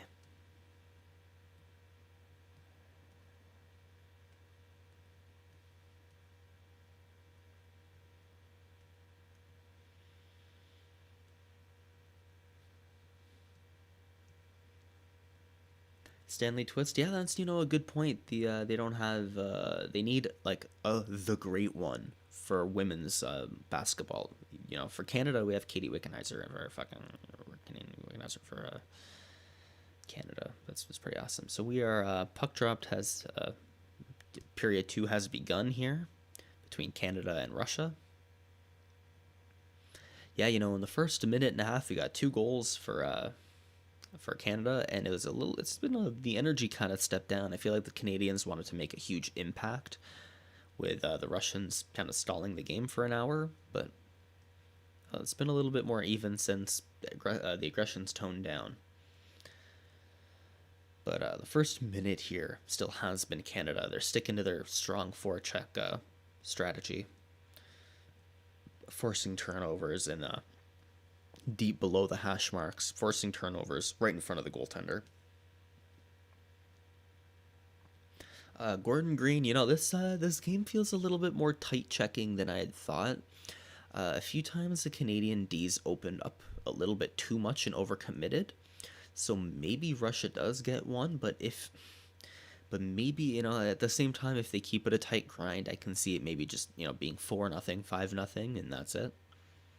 I did predict 8-1 at the beginning, and I also predicted that the second period would open up, but so far we're looking at a little bit more of the same.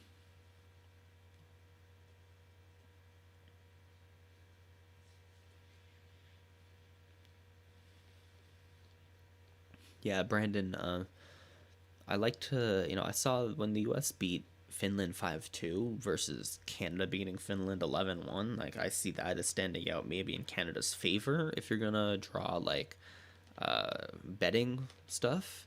So, but if you have, good hopes for Team USA, I feel like you should maybe put some money on that because they might, technically by betting odds be the underdog. So,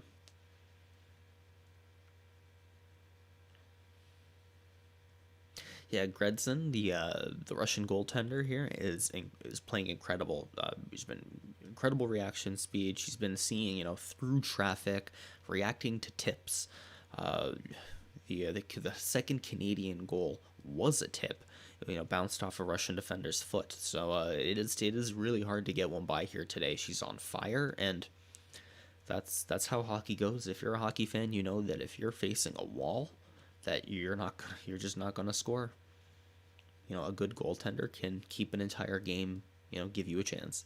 She's definitely at least like a second star in my opinion.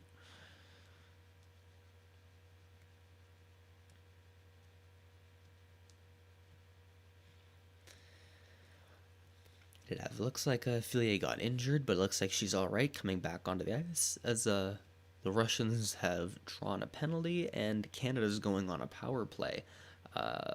It's a good sign for Canada. They've only scored in the first few minutes, 20 seconds apart in the first period, really early. So getting a power play here, maybe they can get that 3-0 goal.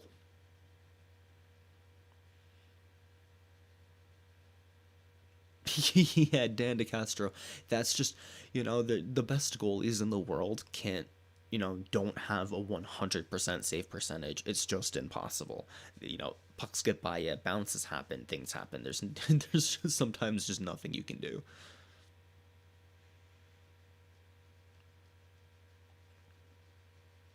Ooh, Jenner with an attempted the one timer on the off wing there.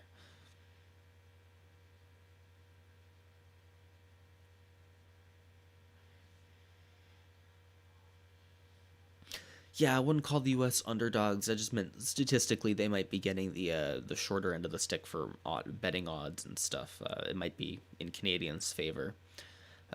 Canadians strong forechecking on this power play. Russia trying their hardest to keep Canada to the perimeter. They're doing an all right job, but Canada's been pretty fierce finding some holes.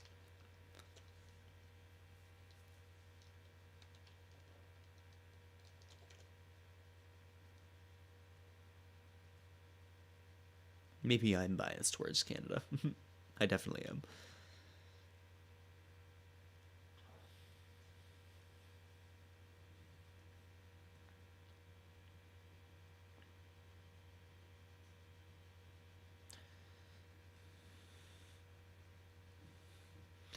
The Canadians not able to make anything work on the power play. 1 minute in, losing it in a weak breakout.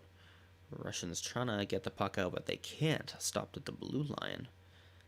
Canadians regain possession in the offensive zone, but they're not getting the high slot that they were before. In the first period, the Canadian women tried this a tactic where they'd try a wrap around the goaltender with some speed, look for a quick pass in the high slot, and they'd keep trying to force that, making space for themselves, looking for that pass. But the Russians have been pretty good at denying those, keeping those passing lanes blocked, and Canadians haven't been able to find any room. And they're 5-on-4 on a power play, and even then the slot is being well defended by the Russians.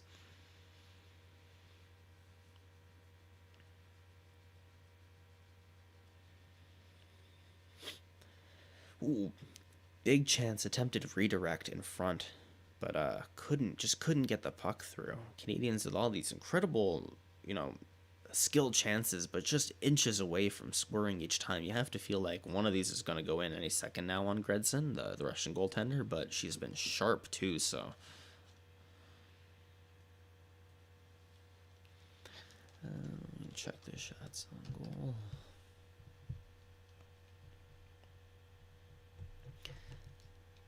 I don't know the shots on goal. Sorry, Lemon Grab.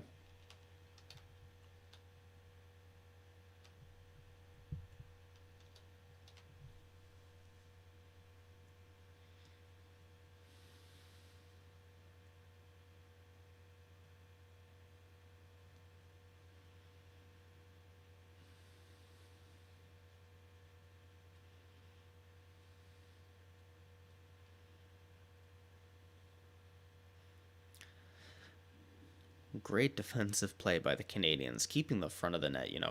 I feel like the Canadian women's defensive flaws have all been in the offensive zone. They've been overcommitting on the forecheck, giving Russians the chance for 2-on-1, a 3-on-1, but on the cycle, defend outside of the cycle in the offensive zone, they're in their own zone defending. They've been incredibly tight through the first 25 minutes here of play.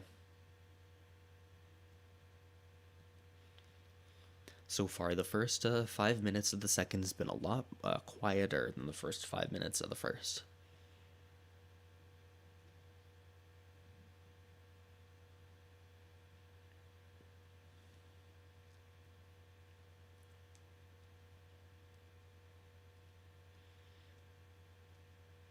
Yeah, I guess Lemon Grab, you're not a fan of Tampa.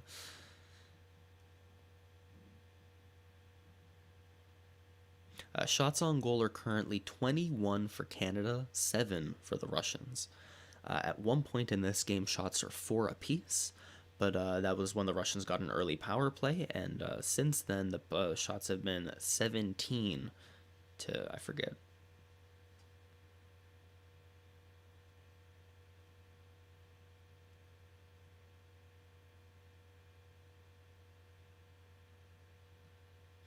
Ooh, Fillier hit very hard against the boards. Late penalty coming to the Russians on that hit. Fillier, who took a weird bump to the hand earlier in the game and might have been injured earlier in the period, might have been injured, and she just got crushed in the boards. A little funny here. I play that one.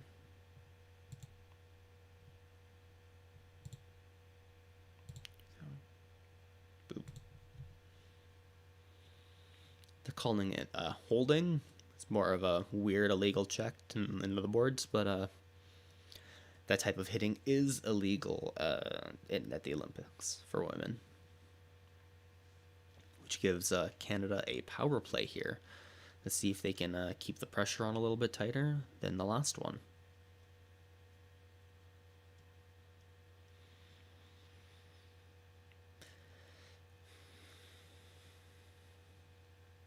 A lot of passing by the Canadians when they shouldn't be. I feel like they're maybe playing a little bit too on edge or thinking too hard about. Oof, there they go. That's a good pass.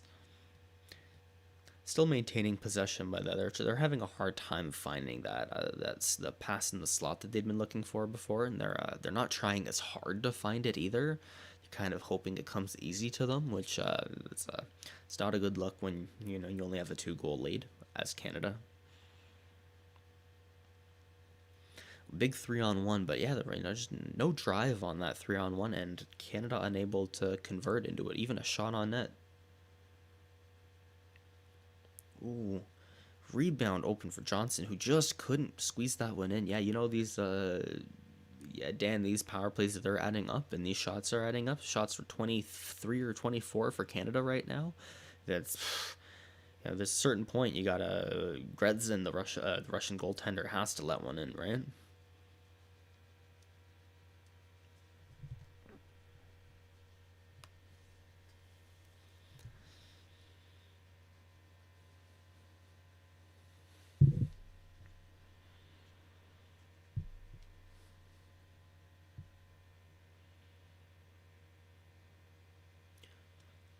Ooh, big goal. Wow. With 11 seconds left in the power play.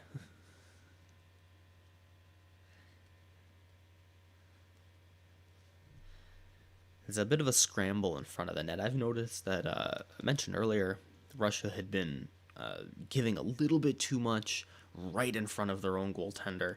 And yeah, 3 Canadians standing right in front, 2 Canadians standing right in front. And Spooner has a chance in front on a rebound. Too many rebound chances.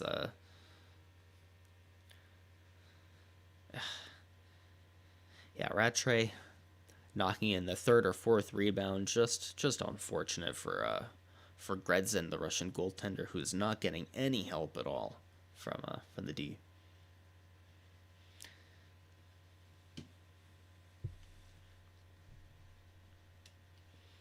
Yeah, we'll see, Dan.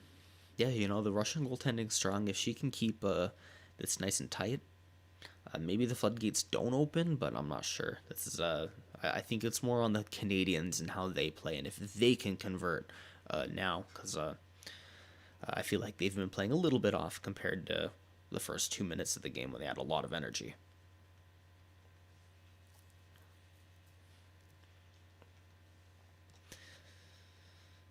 Russians with a lot of energy. They have their top line out right now, almost almost had a big passing chance in the high slot, but just unable.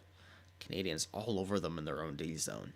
That's the one thing that a lot of credit to the Canadian women in their own zone defensively, flawless. So if Russians are looking for offensive zone time, they're not going to get it.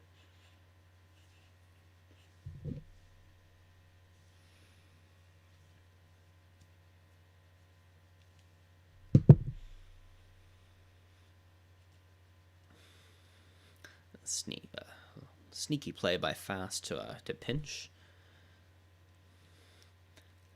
Switching sides of Laroc and back on their own sides now. Incredible. The Canadian D have been doing a really good job at choosing like the right time to pinch, but just a little bit too much overcommitment. But the skill is incredible. Seeing them pull off incredible things, and Gredzen with an incredible splits here. Wow, sprawling. Gredzen in the full splits keeps her left foot hugged right against the post. So I forget which Canadian just couldn't squeeze that puck in. But Canadians trying a lot here.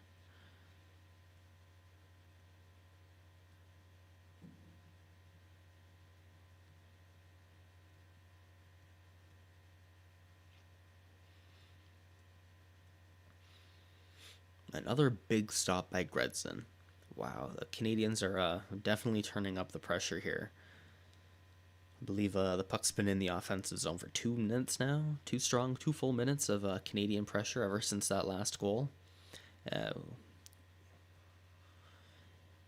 Johnson trying to jam in the puck, and Gredzen able to keep it out despite trying to get shoved in by the Canadians here. Yeah, Dan, you might be right about that floodgate decision. Kobe Gersten, we're at 9:53 left in the second. We're almost exactly halfway through the game. 3-0 Canada. Let me try and refresh the box score I have in the background there. There we go.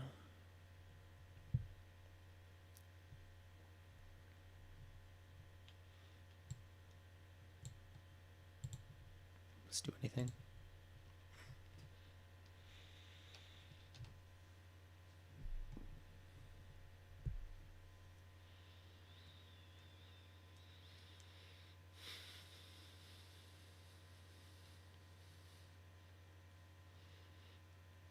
Yeah, Lisa, you know what? You're right that they're not gonna roll over. There might not be, the skills definitely like one-sided in Canada's favor, but the Russian hockey system is still the Russian hockey system.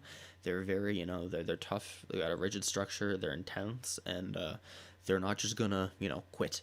They're gonna show a lot of strength here. I feel. Despite maybe being down 5-0, 6-0, 8-0, maybe even like if this game gets out of hand, I feel like they're gonna stand strong, even if their defensive structure isn't great.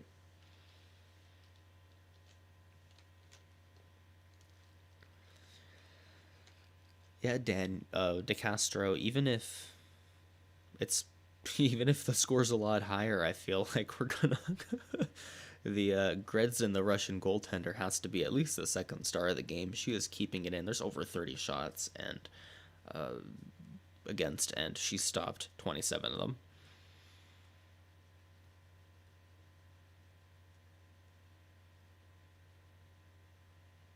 Ooh, Ambrose sneaking one through traffic right by Gredzen. Oof. Ever since their third goal, Canada has been all over the Russians. Strong forecheck, especially along the boards. The D have been pinching to keep the puck active. And Ambrose, oh man, with an incredible shot right from the point. She's walks the puck from the boards right to the middle of the ice on the blue line. Strong possession of the puck, waiting for just the right shot. Wrist shot right through.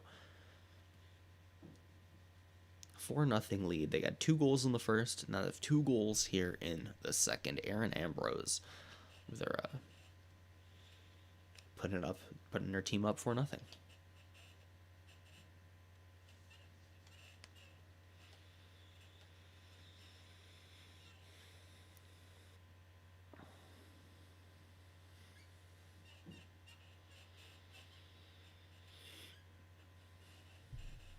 Robin Patton, games not televised where you are. I'm so sorry.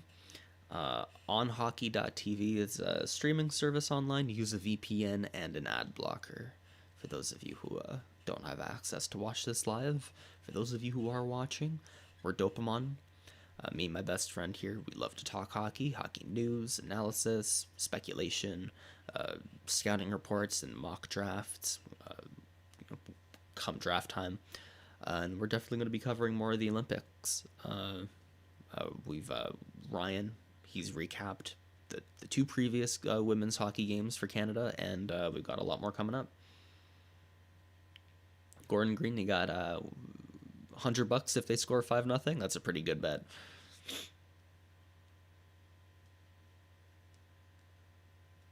In the Netherlands, oh, do you get any of the other, any European teams televised for hockey?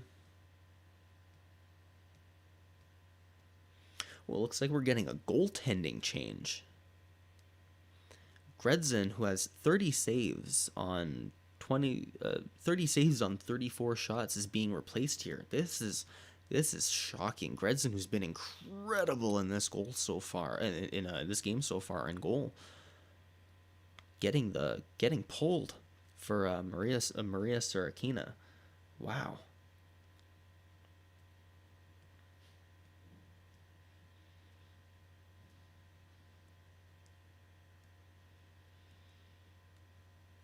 Yeah, I don't know if maybe they're trying to keep Gretzky fresh. Maybe that's what the coach is trying to tell her now, and that she's gonna get a start against a different team tomorrow or in 2 days. I don't remember when the Russians' next game is.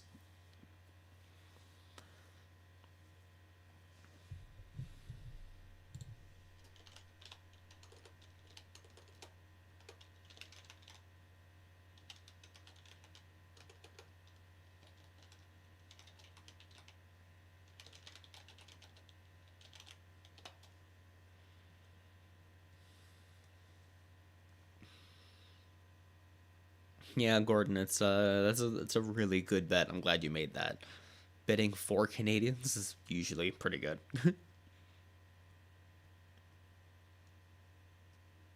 Yeah, it's a really weird decision. I feel like maybe they're trying to.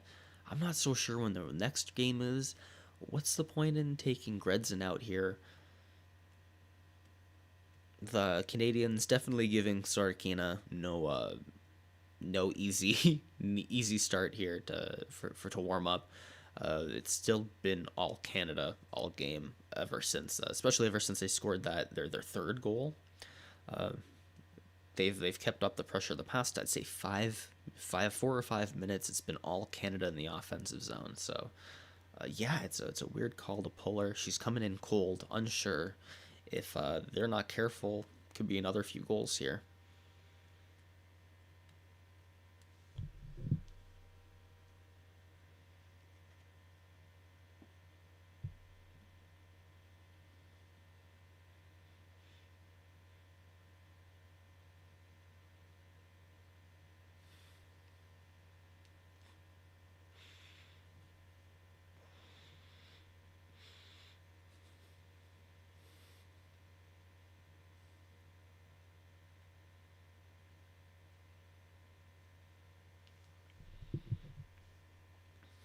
Somebody compared me to Don Cherry in a positive way to be better than. That was pretty dope.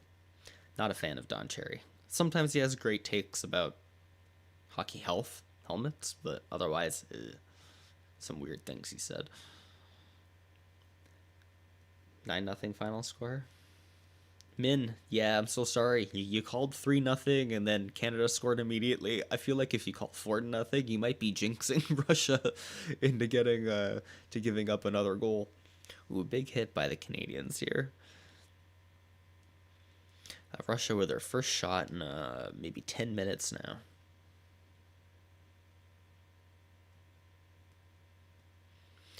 Yeah, I think Sorokina is considered the better, more experienced goaltender. Gretzky's pretty young, but I'm not sure if she didn't really look like she needed a break. She looked like she was having fun out there.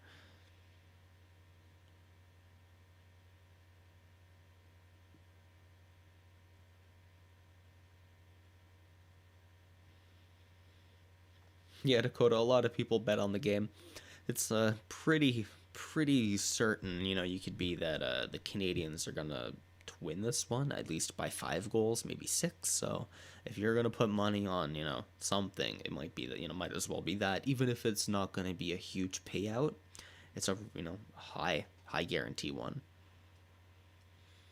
Stacy shorthanded here because Russia on the power play. Big shorthanded move by Stacy to break the puck out of her own D zone, create a big pass right in front. Oh, amazing shot in the slot. Short-handed chances by Canada here.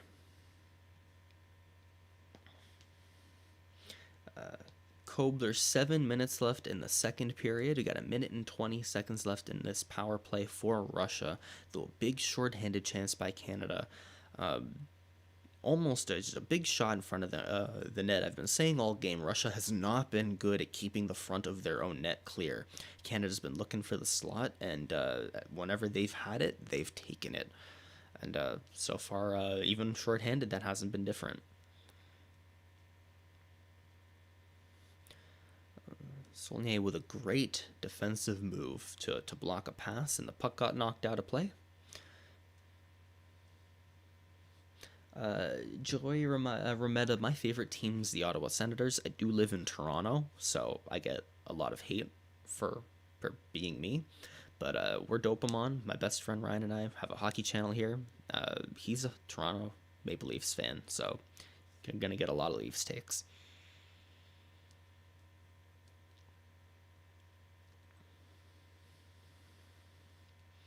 Yeah, Dan DeCastro, that NHL thought of maybe shake things up with your team, but it hasn't really worked so far. Canada, even shorthanded here, they haven't been, they are keeping the pressure on hard forechecking. So I'm not sure if that strategy worked. I know the head coach for the women's, the Russian women, is the head coach for the SKA St. Petersburg team in the KHL. So not an NHL coach.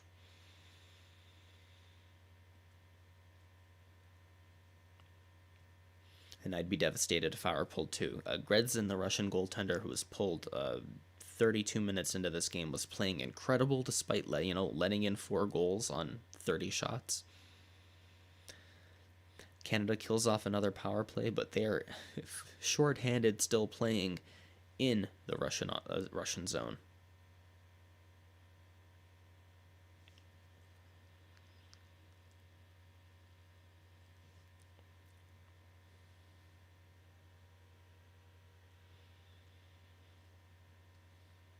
The score, if you can see in the background there, 4-0 for Canada right now. They've been all over it. 35 to 40 shots for Canada so far.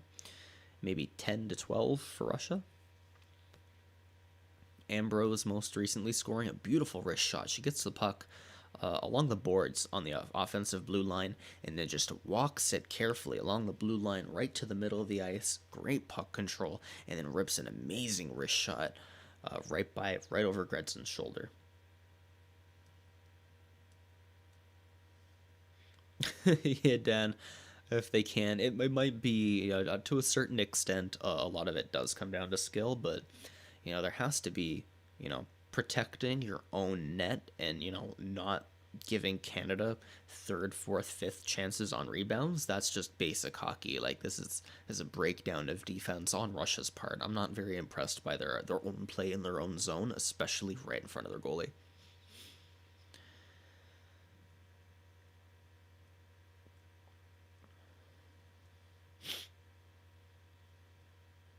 Big shot by Ambrose.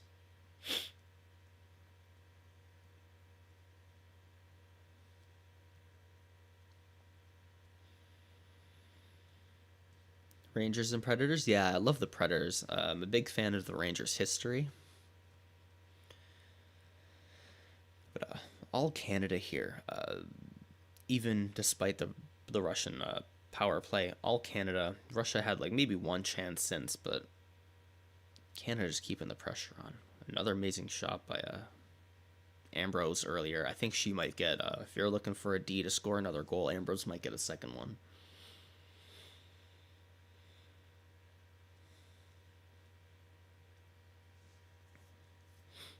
The shots are currently 35-9 in favor of Canada. All players currently wearing masks on the ice. Incredibly impressive. Mentioned earlier in the comments, somebody said that those N95s might make you a little bit tired. I could definitely see that, 20 minutes of sitting on the ice, heavy breathing, with a mask on, that can be pretty tough. You got to respect the women for being able to pull this off. But they might have tired a little bit early. The Canadian women definitely came out with a lot of energy and might have exhausted a little bit too much of it, but they came out with 2 goals, so it paid off.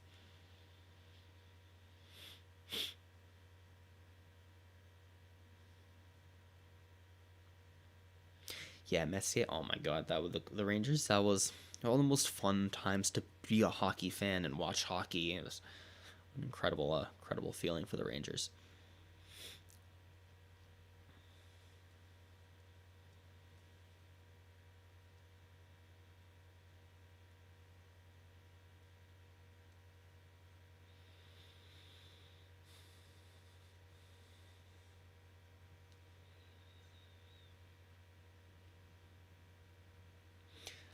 Canada with great puck possession. Russia is doing a good job at keeping them to the outside, but Canada's still managing to find some space in the slot, and they're pinching right. Earlier I mentioned that Canada had been a little bit overcommitting on the forecheck. They seem to have really toned that down. They're not giving Russia any 3-on-1 opportunities anymore. It's definitely a much smarter, structured game by the Canadian women, who have the past 10 minutes have maintained about 9.5 minutes of offensive zone possession.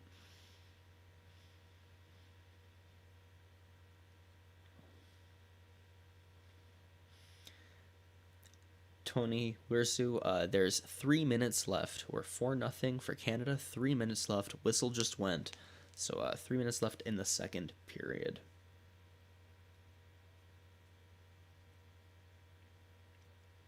Yeah, Lisa, some people have, it can be, you're working out. I know N95 masks aren't recommended for their level of exercise. It's meant for, good for those small bursts.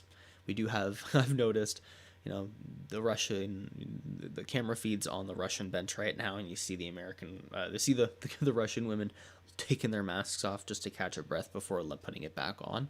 So definitely is a struggle for them. You gotta, full commendations to the women for being able to pull this off.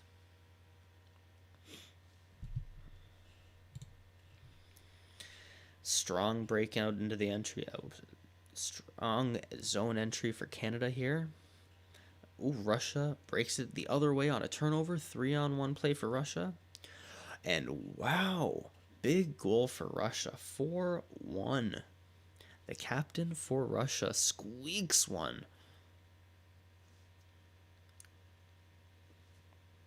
Yeah, Canada starts this play with a very strong breakout, but just loses the puck, and Russia jumps on it. I was just talking about how the Canadian defensemen hadn't been overcommitting. This time they did, and they gave up a big 3-on-1 chance.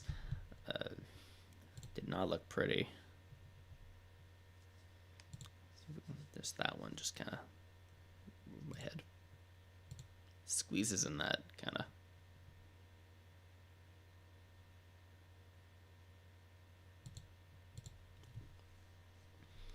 To make it 4-1.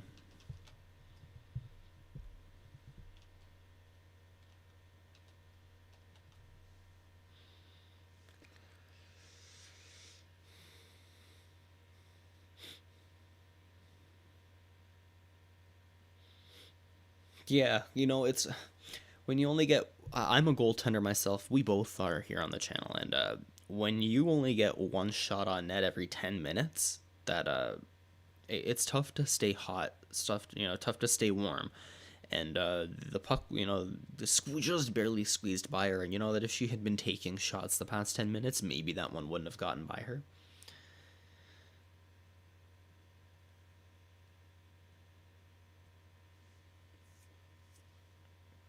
Yeah, Brandon Katz, though, everybody, the Russians are also wearing the masks, so we'll see if,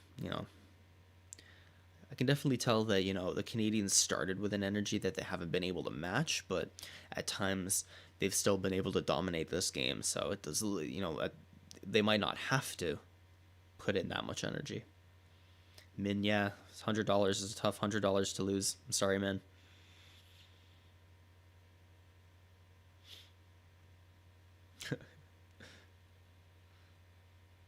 I can send you my thoughts and prayers.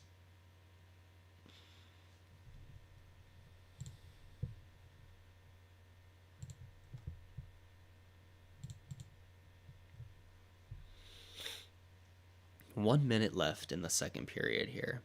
And Canada's getting a little bit more energy. They're really fighting hard on that forecheck to keep the puck active in the offensive zone.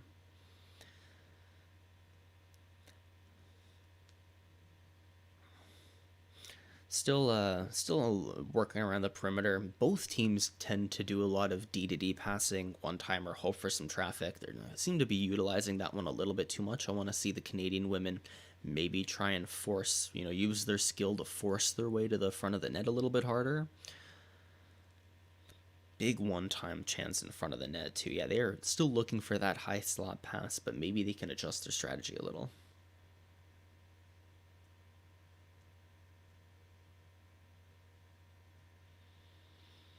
Yeah, you know, maybe that goalie change did work. The Canadians have been playing really well ever since that goal, but the scoreboard has been 1-0 Russia since the change, so who knows? John Lee, 10 goals scored. Yeah, welcome back, buddy. I hope you're having fun at the game. John Lee, who just commented, he is there at the arena in Beijing right now. I hope you have some good seats. Your prediction was 9-1 for Canada, so 4-1 with in the second period. It very well could, you know, 5 goals in the third, but it looks like a more tight checking game. We're getting a power play for Canada with the 10 seconds, 15 seconds left in the second. And Canada just not able to get anything in those 20 seconds. And that ends the second period with 1:39 left. That will carry over into the third of that power play for Canada. The score, Vinny, is 4-0 Canada just as the period ends.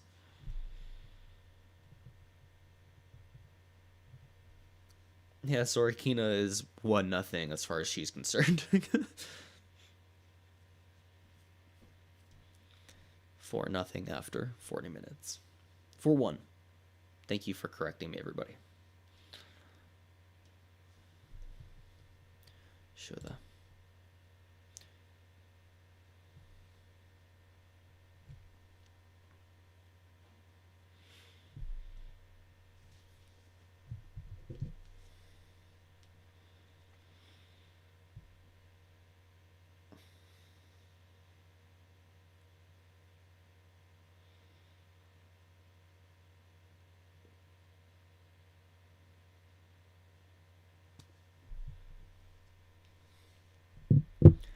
show the second period report on the screen. 2-1 for Canada in the second. Canada got 23 shots on net in that period, while Russia only managed 3. But they did get an important goal. Let me refresh the background here. Sorry about that.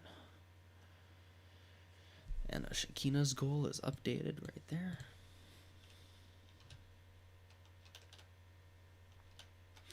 I'm going to fill up my water bottle. It'll be 30 seconds. Hope you guys don't mind.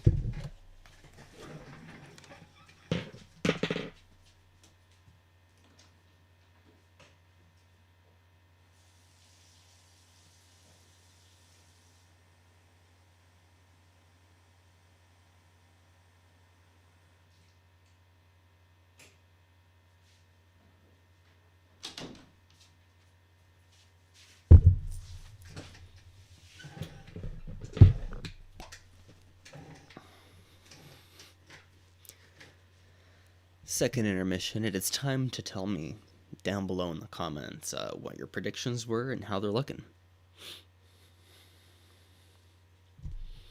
I'm going to drop a comment down below with a link to a place that streams hockey.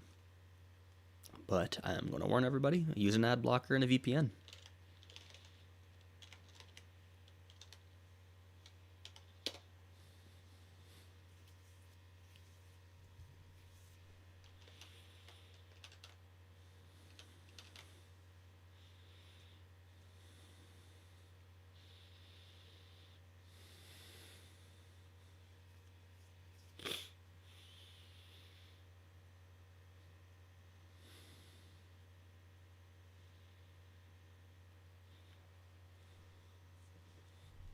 Watch that. Amazing goal by Gredzen. The young goaltender, she has been incredible. She was pulled after her fourth goal against. Really unfortunate. I thought she was playing pretty well, but Russia did have to stop the bleeding. Seems to have worked. They've scored one since.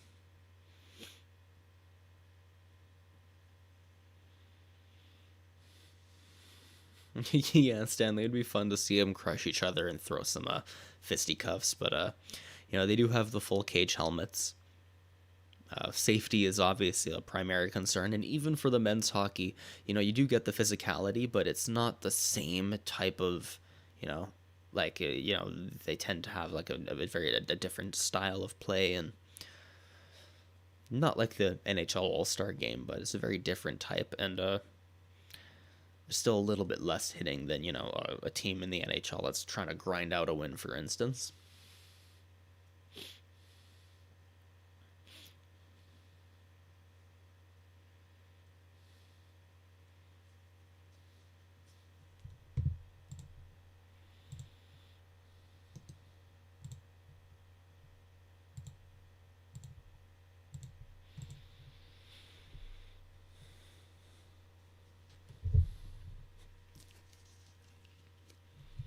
Give a shot of the Zambonis cleaning the ice. We're currently in the second intermission. Between the second and third period, the score is 4-1 for Canada.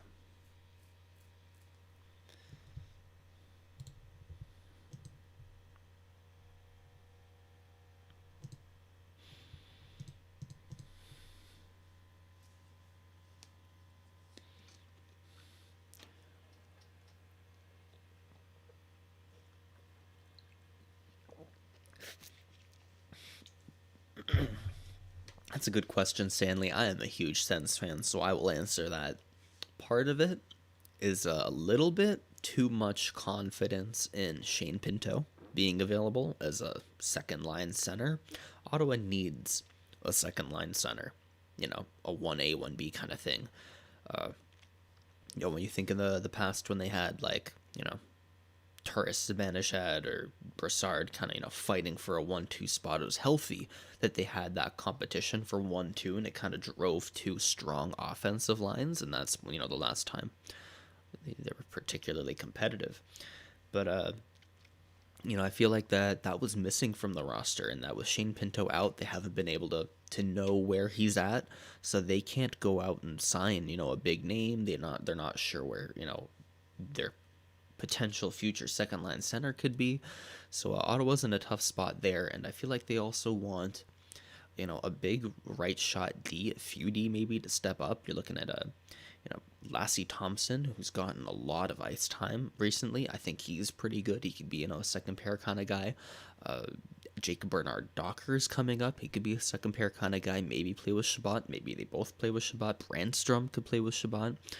Jake Sanderson's still in the mix. So I feel like they maybe put a little bit too much faith in their young talent being ready when they're like, hey, we'll be ready in 5 years. And then 5 years came and they're like, okay, wait, maybe we meant 7 or 8. But the clock is ticking. You don't want to wait that long. I feel like Ottawa could be just, 1 or 2 moves away from improving the roster so they don't have to wait for those young kids to come in, sign, a big, second line center. Like, I'm surprised that Ottawa wasn't in on the run for Jack Eichel. That, have a big name like that. Ottawa could afford him. Ottawa could have paid, the trade price for him. So, why not have a guy like Eichel come in now and just, click with the team and blow up? Especially that Ottawa's missing Josh Norris, Ottawa's missing Drake Batherson, Ottawa's missing Shane Pinto. That's an entire, top line there that's gone. So, as an Ottawa Senators fan, I am disappointed in how it's gone, but I feel like management could easily make some changes to put themselves into playoff contention. So while I'm disappointed, I'm also kind of hopeful that they try to make those moves. When you're a smaller market, less hype, less people want to move there. The only big signing they got in the offseason was Michael Del Zotto. I like him, but he's in the AHL right now. He's not helping the team like he was supposed to. So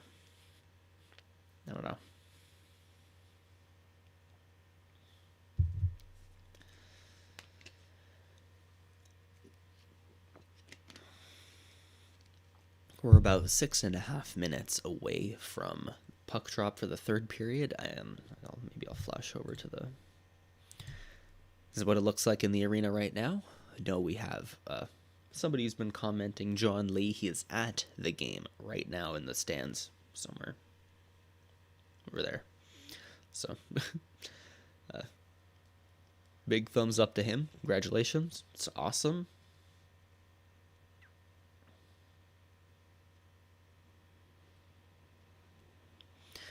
Looks like I see at the top there, 6 minutes on the clock before the third period starts.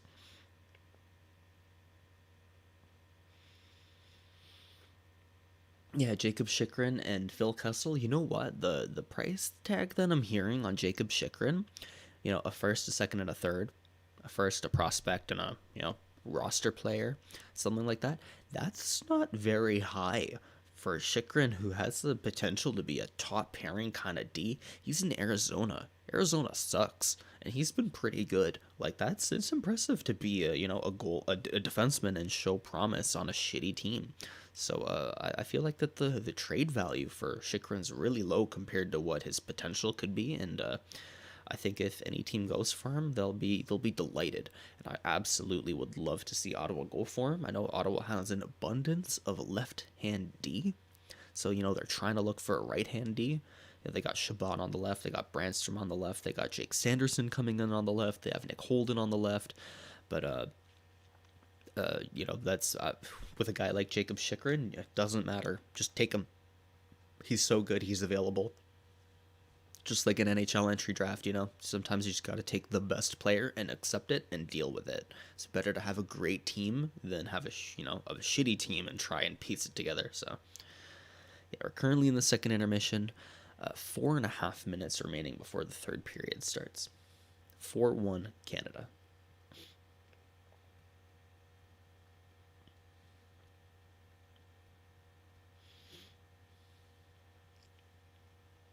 Yeah, I feel like Gordon. I feel like Canada could definitely come out very strong. I don't know if Russia puts another one in.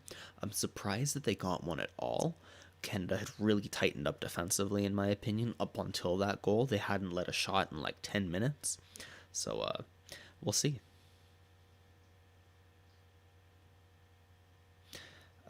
John Barada.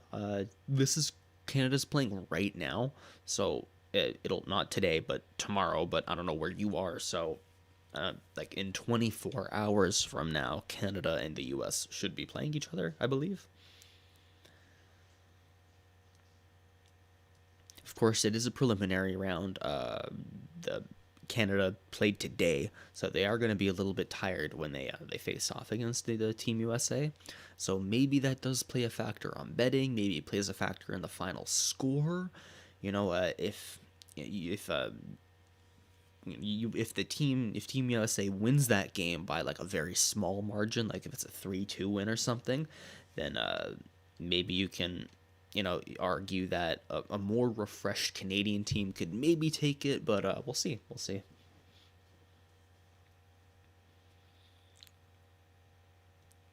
Yeah, I'll go to bed now and I'll wake up, early at 8 a.m. here in Toronto, and there's another game on. It's been crazy, having China 13 hours ahead of us. I know that the presumed viewership is always pretty low when the Olympics are held overseas from Canada, because, our athletes are there, but it's 1:52 in the morning where I am. It's 1:52 in the morning. Holy crap! So it's pretty late, and you don't expect too many Canadians to be up watching.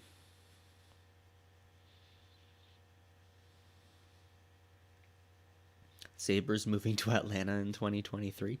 That'd be interesting. I don't think Atlanta has the same means of like the audience, how many people are gonna show up, especially with COVID as a factor. But once things start settling down for COVID and we see full stadium attendances being a more regular thing, no mid-season shutdowns. Like I know the KHL just shut down until the playoffs. Once that starts to happen again, I could definitely see some teams moving around. Maybe one back to Atlanta. That'd be great.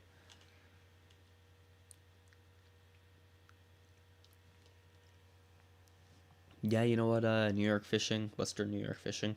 Uh, Living in Toronto, it's easier to go to Buffalo for a Toronto game. Like when Toronto's in Buffalo, it's easier to just to drive there. And I kind of feel bad for Buffalo fans because Toronto fans are crazy. They'll just they'll buy those tickets and drive that far just to fill out, a different arena. As an Ottawa Senators fan, trust me, I know when Austin Matthews played his first game, in Ottawa, it was all Austin Matthews jerseys and everybody was cheering when he scored. So yeah, there's a lot to be happy for other than hockey if you're a Buffalo fan, don't worry.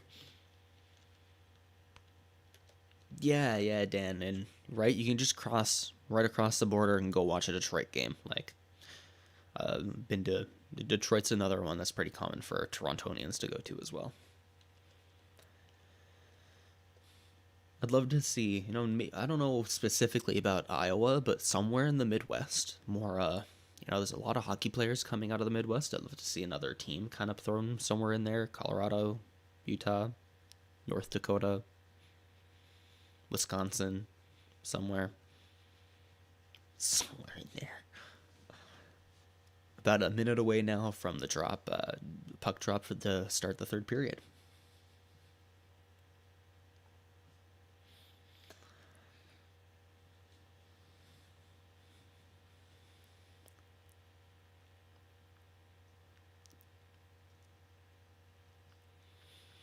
Marie Philippe, MPP, she's leading in ice time with 15:41. 15:41 is not a lot of ice time when you compare to NHL players who regularly put up, mid to high 20s per game. But I've noticed that Canada's trying to roll four lines, keep offense everywhere. But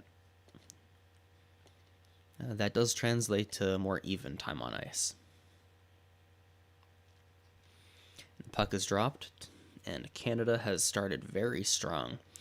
Offensive pressure that won the faceoff, brought it into the Russian zone, and a lot more puck possession and strong clear passes. Ambrose with a pass in front that got redirected almost towards the goalie. We are closing out that minute and 40-second power play, and a goal slips in. 5-1 Canada. Wow.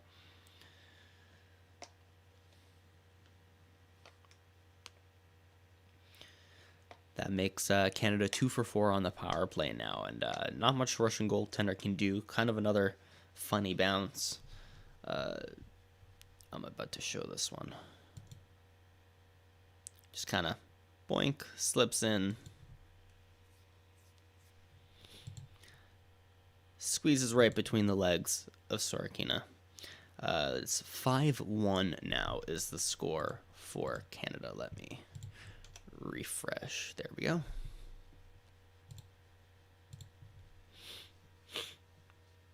Go to the net, good things happen.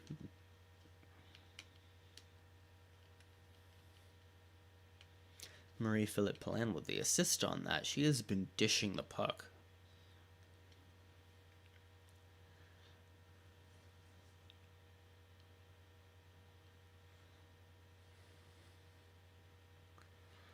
Yeah, Canada came right out. They knew.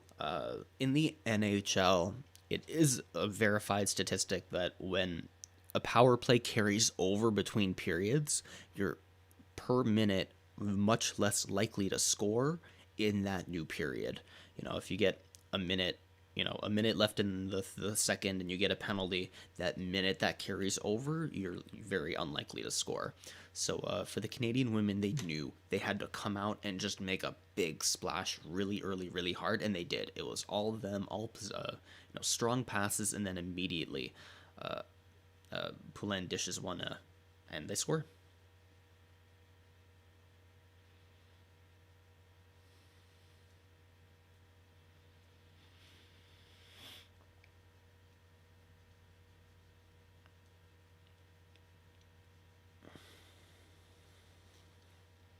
Rebecca Johnson getting the official for the last one to tip it in. Yeah, score is still 2-0. No. Giovanni Corrales. It's 5-1 for Canada. A minute and a half into the third period now.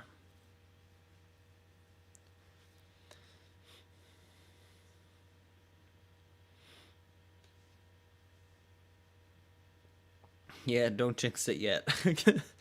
It's looking pretty good for Canada. They've maintained a strong offensive possession since scoring that goal, but you can tell it kind of woke up the Russians a little bit. Who've since that 5-1 goal have turned it up. Earlier, I think someone mentioned, somebody mentioned that they didn't expect the Russians to roll over, and yeah, I agree. You know, it's 5-1, but Russia hasn't like quit. You know, they still, as bad as they are comparatively, they haven't rolled over yet to just let the Canadians walk all over them.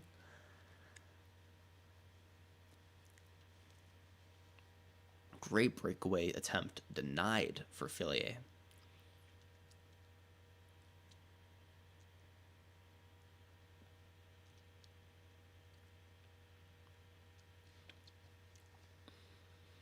Strong forechecking by the Canadians. Russians with the puck in their own zone, still just unable to get it, even past their own goalie line without a Canadian forward just forcing a turnover. But Russians, just as they're able to get a breakout, can't get the puck through traffic. Come on, who wins the Stanley Cup this year? Ooh, it's Florida maybe. Colorado's Florida, Colorado. I have probably being in the finals against each other. Huge Aaron Ekblad fan, so I'd love to see him win a Norris even.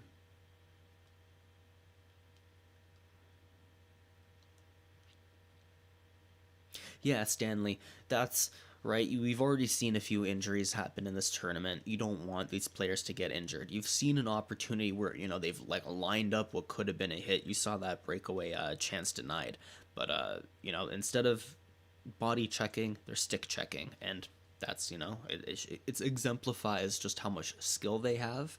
That they can do the stick work and still manage to do these plays without having to just throw the body around. Looks like we have maybe a Russian player down on the ice late on the play. And, we get a penalty drawn by the Russians, so Canada will go to the power play.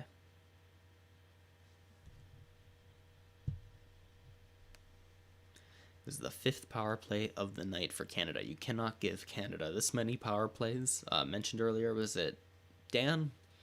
Thanks, Dan, that for mentioning that one. These power plays are gonna open up the floodgates a little bit.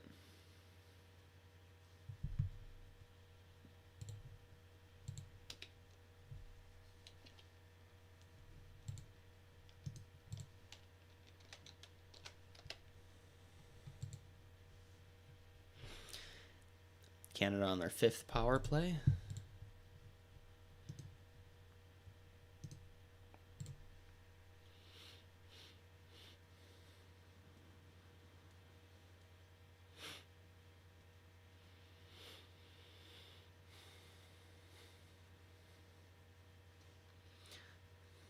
Good pressure by the Canadians so far. They're still maintaining the zone of the offensive, the puck in the offensive zone, but they don't look like they have quite the drive they did to start the period on their first power play. Seem to be more intent on managing the puck rather than just trying to get it in. And another move, in front of the Russian goaltender here. The Russian D are just not physically boxing out the Canadian forwards, and they're giving a lot of rebounds here. Just unable to keep, Spooner here, who is just given all the time and space to get like 5, 6, 7 whacks on the Russian goaltender. That's just, you can't let that happen. Ooh, Johnson with an amazing one-time shot. The Canadians are still forcing that pass in the slot. They're puck possession, look for a hole, quick passes, big one-timers, but they just couldn't score on that one.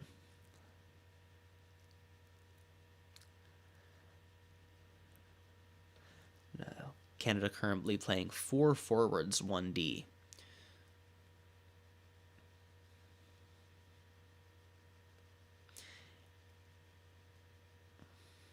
Canada looking for a rebound. They got a weak shot from the point, and then trying to hunt down rebounds. They don't look like they have quite the aggressive edge that they did earlier.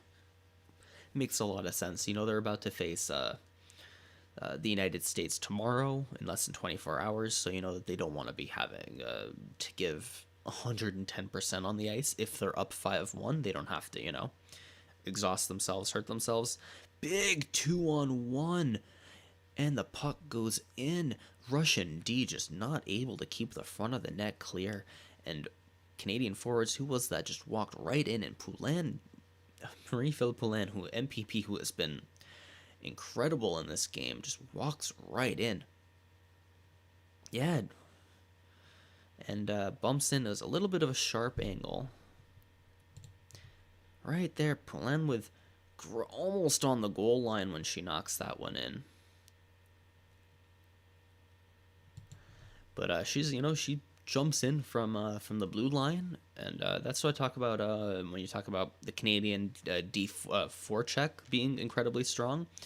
You know, they're willing to, you know, jump on rebounds, not you know, be willing to give up maybe a defensive chance the other way, but they're so skilled that they're able to create those rebounds, create those turnovers, that they're getting more than they're giving up.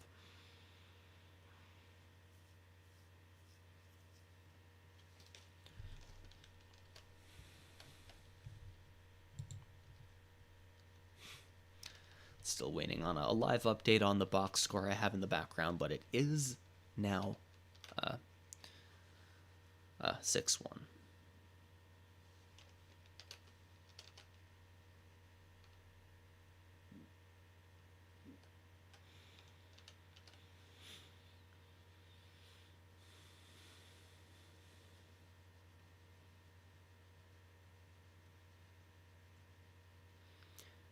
Sorry, Min, it is 6-1, the score. The live tracker has not updated yet. It's a power play goal. Canada's currently 3 for 5 on the power play. 3 of their 6 goals tonight have come on the power play. Their first 2 didn't go their way, but they have been scoring now. How much time left? There's 13:20 with 6-1 for Canada. Let me try and update, refresh in the background here. Hasn't updated. Yeah, the Canadians have definitely stepped up their game. They're not playing with quite the same aggressive intensity, but I like that they're playing a very strong puck possession, and they're managing it well. They're paying a lot of attention to the way that they're managing the puck, and their passes have been a lot cleaner. I mentioned earlier that they'd been making those you know, passes, but they were just an inch or two off, and that if they had been able to make those connect, they'd be goals. And you know, now they're making those passes connect.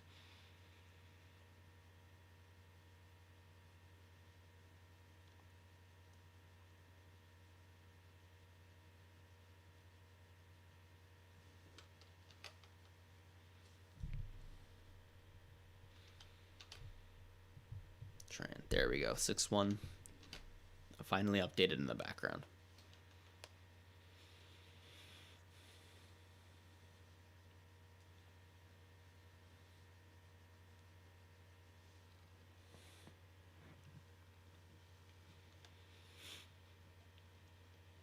And Canada still maintaining a lot of pressure in the offensive zone despite having scored a power play goal. I appreciate that they're not quite giving, you know, releasing on the gas pedal. They're definitely not giving 110% like they had been earlier in the game, or at some points they've turned it on. But so far, Canada has been relatively playing more smart now.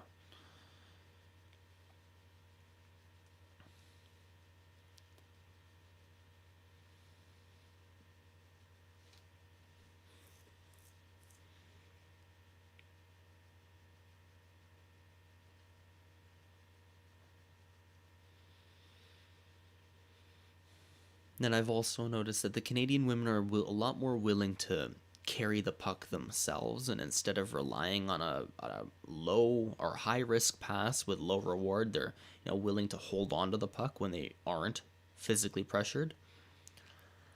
Canada with a bunch of bounces. There is a stick on the ice. I believe it might be a broken one. It might be the Russian stick, but the puck had bounced off the stick on the ice 10 times. Canada unable to clear, and then Russia manages to get the puck, gets a shot, but could not connect.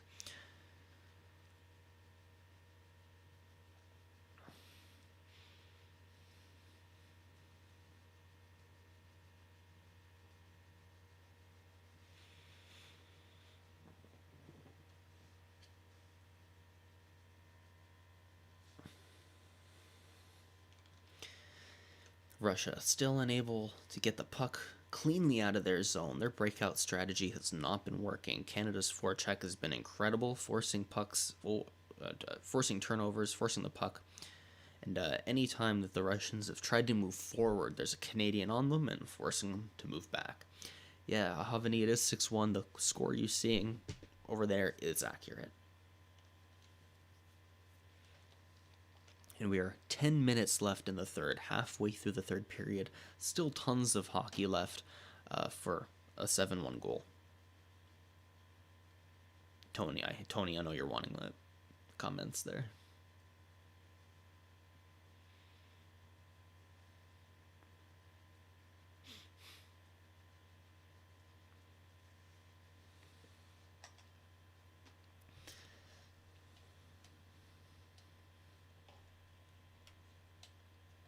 Big rebound. Canada with all types of pressure. They have not let Russia get anything. It's been all Canada. A lot of it to the edges, but they've been fighting for that slot pass that they hadn't made work before. And a big rebound chance that was stopped by the Russian goaltender is incredible.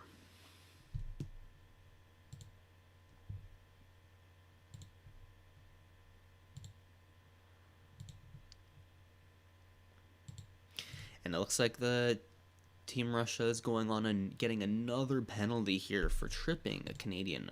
So Canada going back for their 6th power play of the night.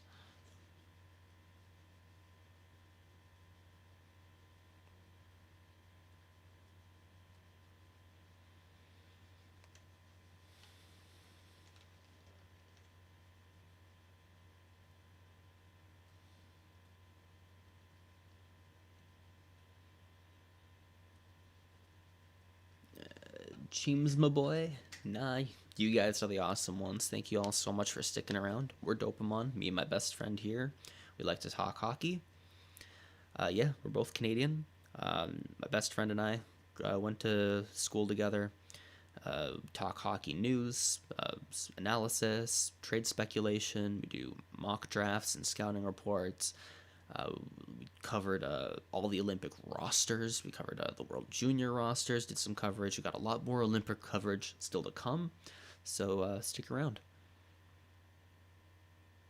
Yeah, I am Canadian. I'm from Toronto. We're my best friend, who together run this channel. He's both from the Toronto area. Still 6-1. Canada is now on a power play. Their 6th power play of the night. And they do have 3 power play goals on 5 power plays as Canadian team. So the Canadian power play has been lethal tonight at 60% so far. We'll see if they can get another one. Ooh. And speaking of, there you go, 7-1. Fillier tucking that puck in. What an amazing goal. Yeah, then that makes Canada 4 for 6 on the power play tonight. I'm going to play this one. I feel like Fillier tapping that one in.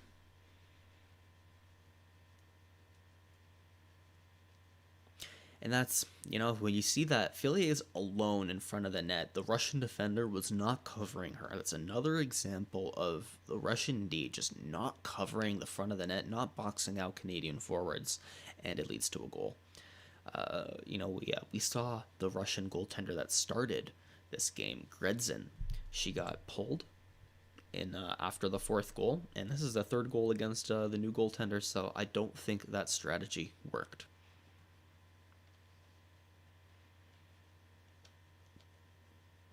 Yeah, Cheems, it's 2:15 for me too, right? I'm in Toronto, and I'm watching this still.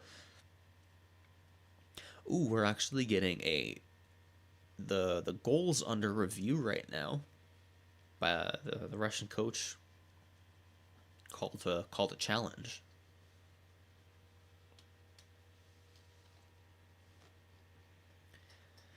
Most games so far have had a coach call, even if it hasn't been overturned the goal. So I don't know if this is more of a tactical move to kind of shake, stop the Canadians, stop the bleeding a little bit, but we'll see.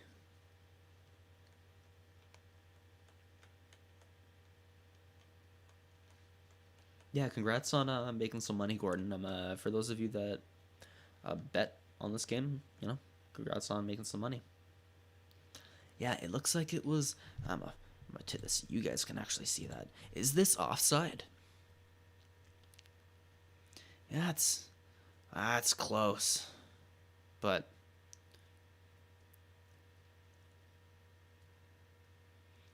let me know, guys. What do you guys think about this? I think they're gonna let this one go. I think they're gonna count this as a good goal.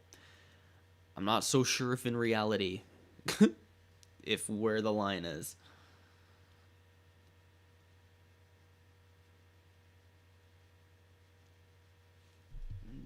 Cut that now.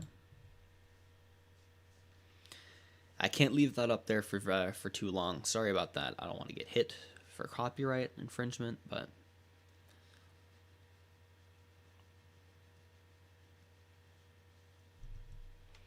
I'm gonna show that one again. This is looking at Jenner skate number 19. That's what we're trying to see how it crossed. And it currently is under review. The 7-1 goal.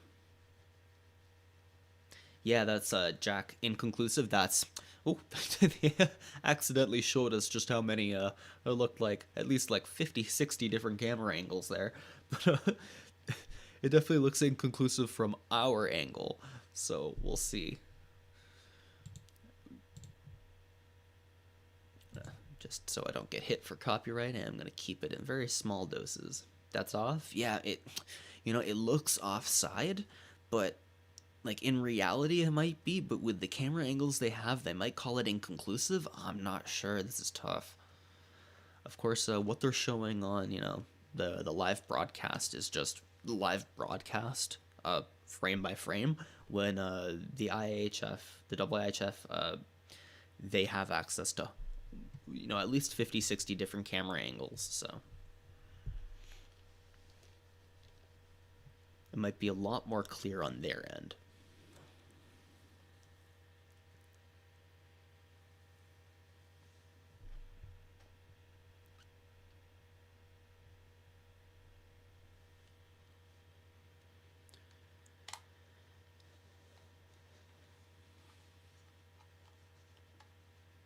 We're about to get the official word.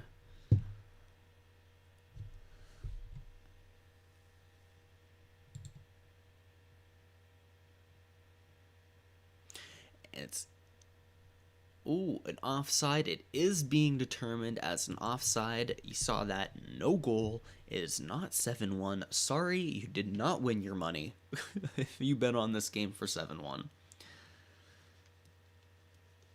Yeah, the Russian coach, he's the head coach of the SK St. Petersburg the past 2 or 3 years.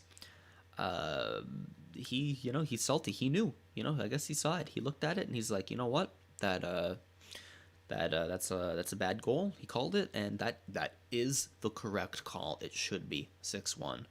Unfortunate for Canada. Unfortunate for people who would bet on this game. I know a lot of people commenting are those that bet and are hoping for a bigger score here.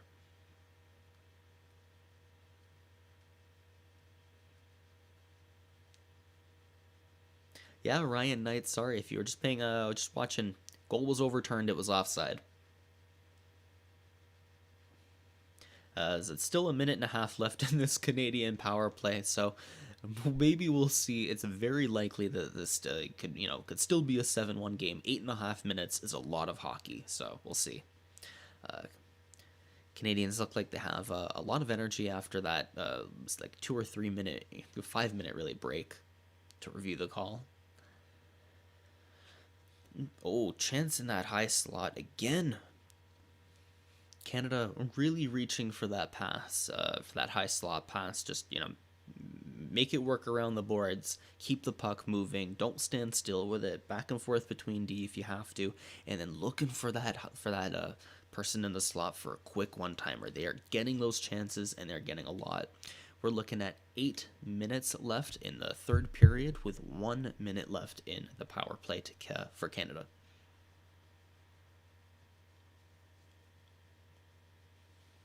Joey Ramade at 8-2. Yeah, that's a close one too. I initially, right as the game started, called 8-1. So, I'll put a link to.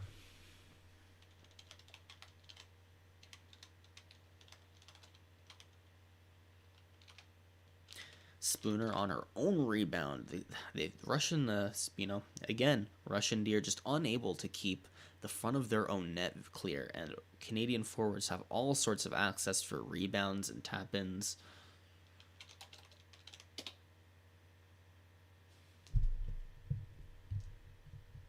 LaQuintus Hopkins, yes. We likely are going to be doing this for the Canada-US game tomorrow, so stick around. Those of you who are watching right now, we're Dopamon, me and my best friend. We like to cover hockey content, analysis, trade speculation, mock drafts, and scouting reports. Obviously the Olympics are happening right now. We covered all of the Olympic rosters by national team. You can go check it out on our playlists. And we're going to keep recapping and following more Olympic hockey content, so keep around. Stick around. Hit a like button, hit subscribe. Currently, the power play for Canada just expired. 7 minutes left in the third. They were able to keep some pressure on, but the tone of the game's really settled down after the goal was called off. The current shot total is 46-10 for Canada. For those of you that know, earlier somebody commented, thank you for that. The shots the last time these two teams met were 65-6 or 65-5. So the disparity between the shots is shrinking. We look at a team like Russia getting better, and it's a good thing that the disparity between teams has dropped, because I know the Toronto Star recently released an article talking about how the women's hockey should be canceled at the Olympics because it's only two teams. But here, we're seeing that the other teams in this competition are getting better, and when they compete against themselves, it's a lot of fun. Like, we watched China beat Denmark, China beat Japan as a host country. That is awesome.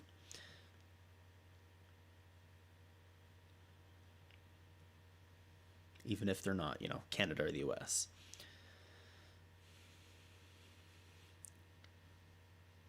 Another rebound here. Stacy tried to get that one. That one almost slipped in over the shoulder of the Russian goaltender here. More of Russia just kind of, I said earlier that they weren't rolling over, but they have been rolling over a little bit defensively. In front of their own goaltender, they have not been strong. Yeah, whoever wins tomorrow loses the gold medal. I like that prediction. That's a fun one. I like interesting predictions like that. I think very well that the Canadians, having played today, they've shown a lot of energy, and they might have, if they put all of it on the ice, they might be a little bit exhausted tomorrow. So maybe the United States takes advantage of that and they win. But when the finals do come around and it is Canada and the United States, well, that'll be a little bit more fair of a matchup, I feel.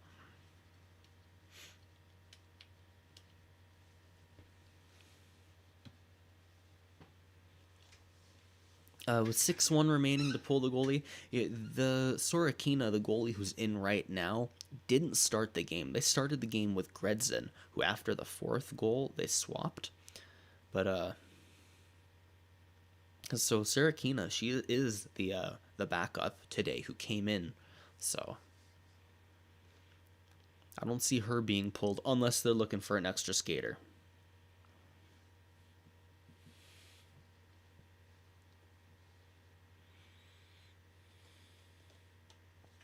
Yeah, it's always a fun game when Canada and U.S. face each other. I feel like Canada and U.S. should have a sort of, once every few months have a competition just between them two for women's hockey, because they are obviously the top two teams. Bring a lot of interest for the sport.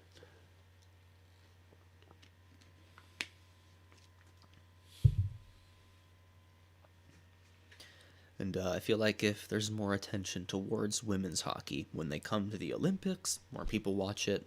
It'll be good for developing the sport. That's all we want. It's 5:19 left in the third. It is all Canada right now.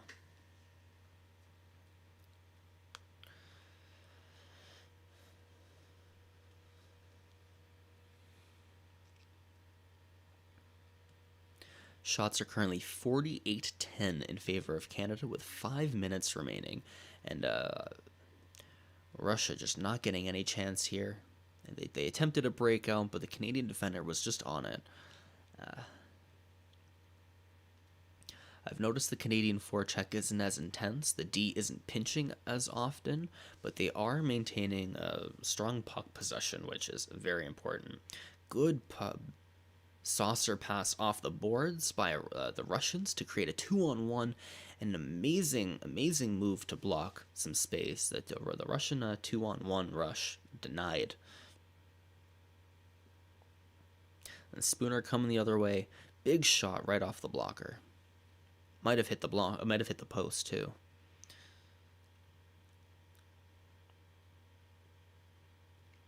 And an offside call for Stacey, and the whistle's blown. Yes, it is still 6-1 for Canada. The 7-1 goal was taken back.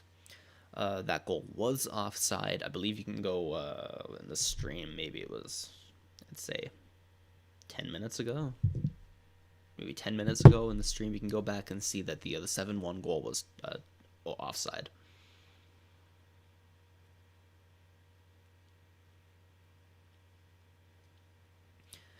Yeah, Bettine, yeah, right. New Zealand versus Australia for rugby, like that's pretty cool, right? Like if a more a Canada U.S. competition, like the top players, and everybody's complaining about no NHL players at the Olympics. Like if we had more Canada U.S. like things like that, people complain less. That it'd be really great to see that kind of stuff and build the sport.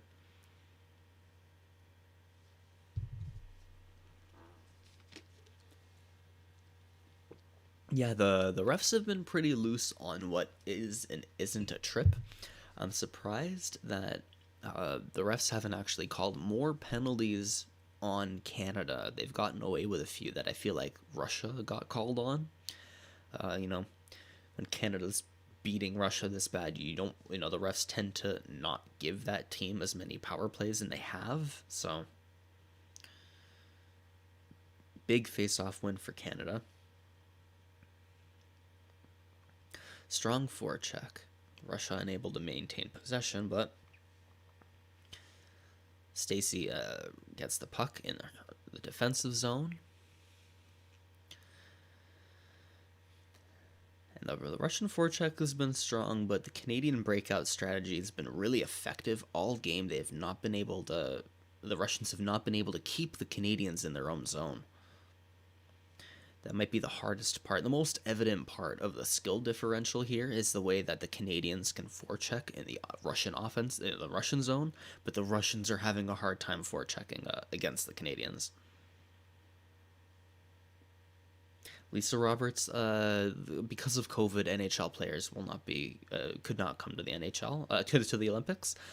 We covered on the channel all the national rosters for every men's hockey team, so go check those out if you want to see who's on every roster. And that's 3 minutes remaining left in the third period here.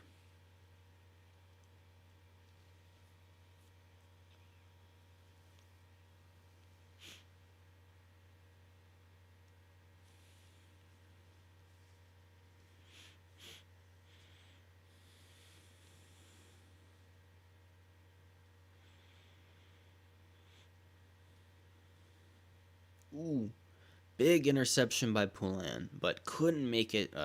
Couldn't make anything happen from it. I've seen a lot of that. The Canadian forecheck has been so strong that they've created just so many chances. You don't have to score on every single one of them, but they're creating a lot more by pinching hard than they have given up by overcommitting a little bit.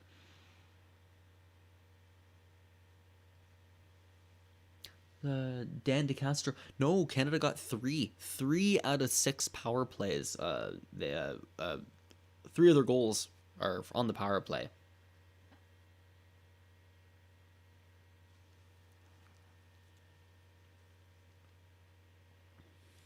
One penna. There are 3 periods in a hockey game.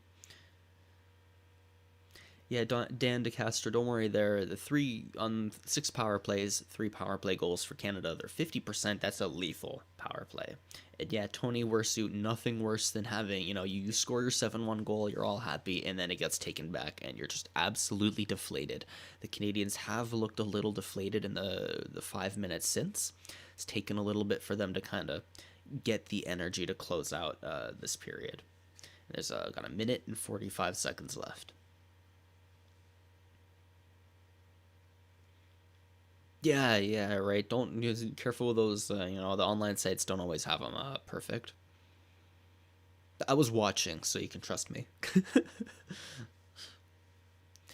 Yeah, LaQuintus, I know you want to go to bed. The next game we're going to be covering here on the channel tomorrow, we're going to be doing Canada versus USA, so stick around for that. Those of you who are here and want to see more Olympic hockey getting covered. Yeah, you know what? It's a very fair goal being turned back. I got to hand it to the IIHF for getting the right call on that. It was offside. You can kind of looked a little bit inconclusive from some of the angles, but it was clearly offside. If you've watched enough hockey, you can kind of just tell.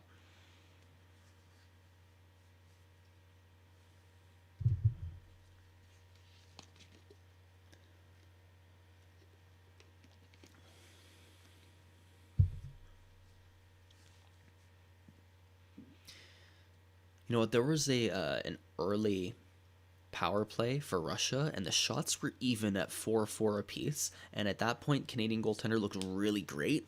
But there's only been 7 shots since 7 shots in 55 minutes now of gameplay. So Mashmeyer just has not had the chance to look good at all. One shot, every 10 minutes or something. So.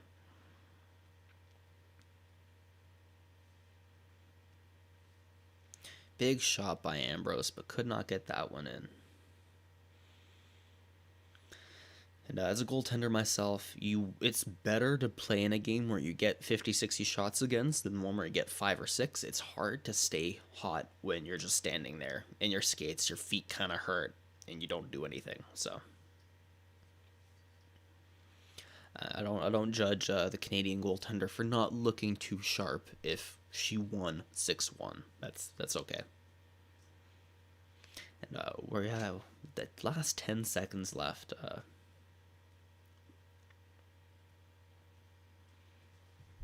In this game to close it out. Canada leading 6-1. I'm gonna let this one. 5, 4, 3, 2, 1. That is all we have. 6-1 for Canada over the Russian Olympic Committee.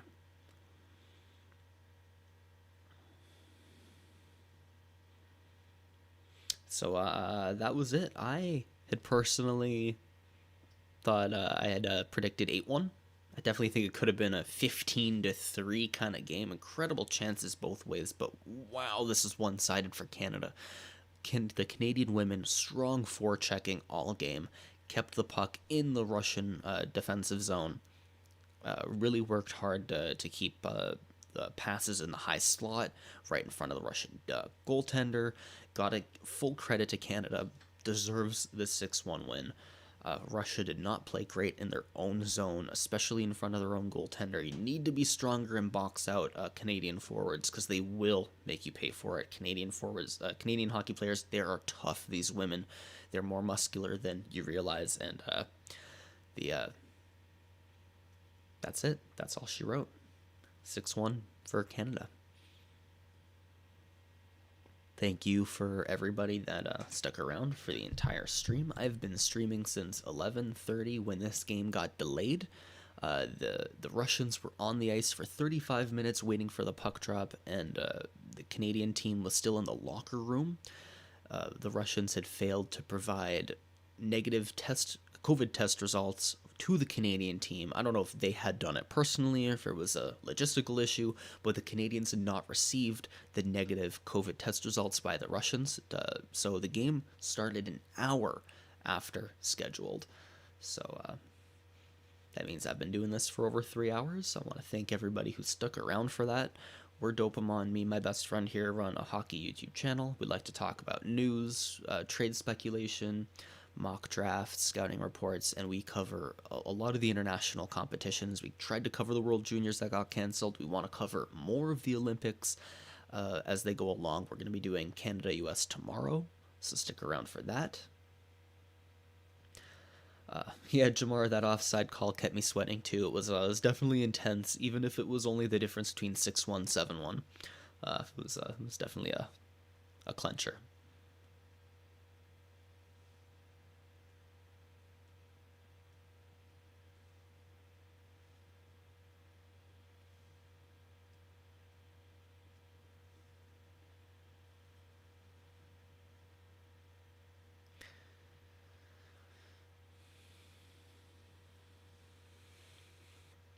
And that's it. The stream's ended. CBC's just showing, the highlights from the game. They'll be posted on a different YouTube channel, so not going to see that one here. Thank you, everybody, for joining me. Stick around for more Olympic hockey content that we're definitely gonna cover. This has been a lot of fun watching the Canadians win. And until next time, peace. I think that's it for me. Thank you so much for everybody who stuck around. A lot of names, about a dozen of you right from the start. Really appreciate it. Leave a like, subscribe for more dope hockey content. Peace.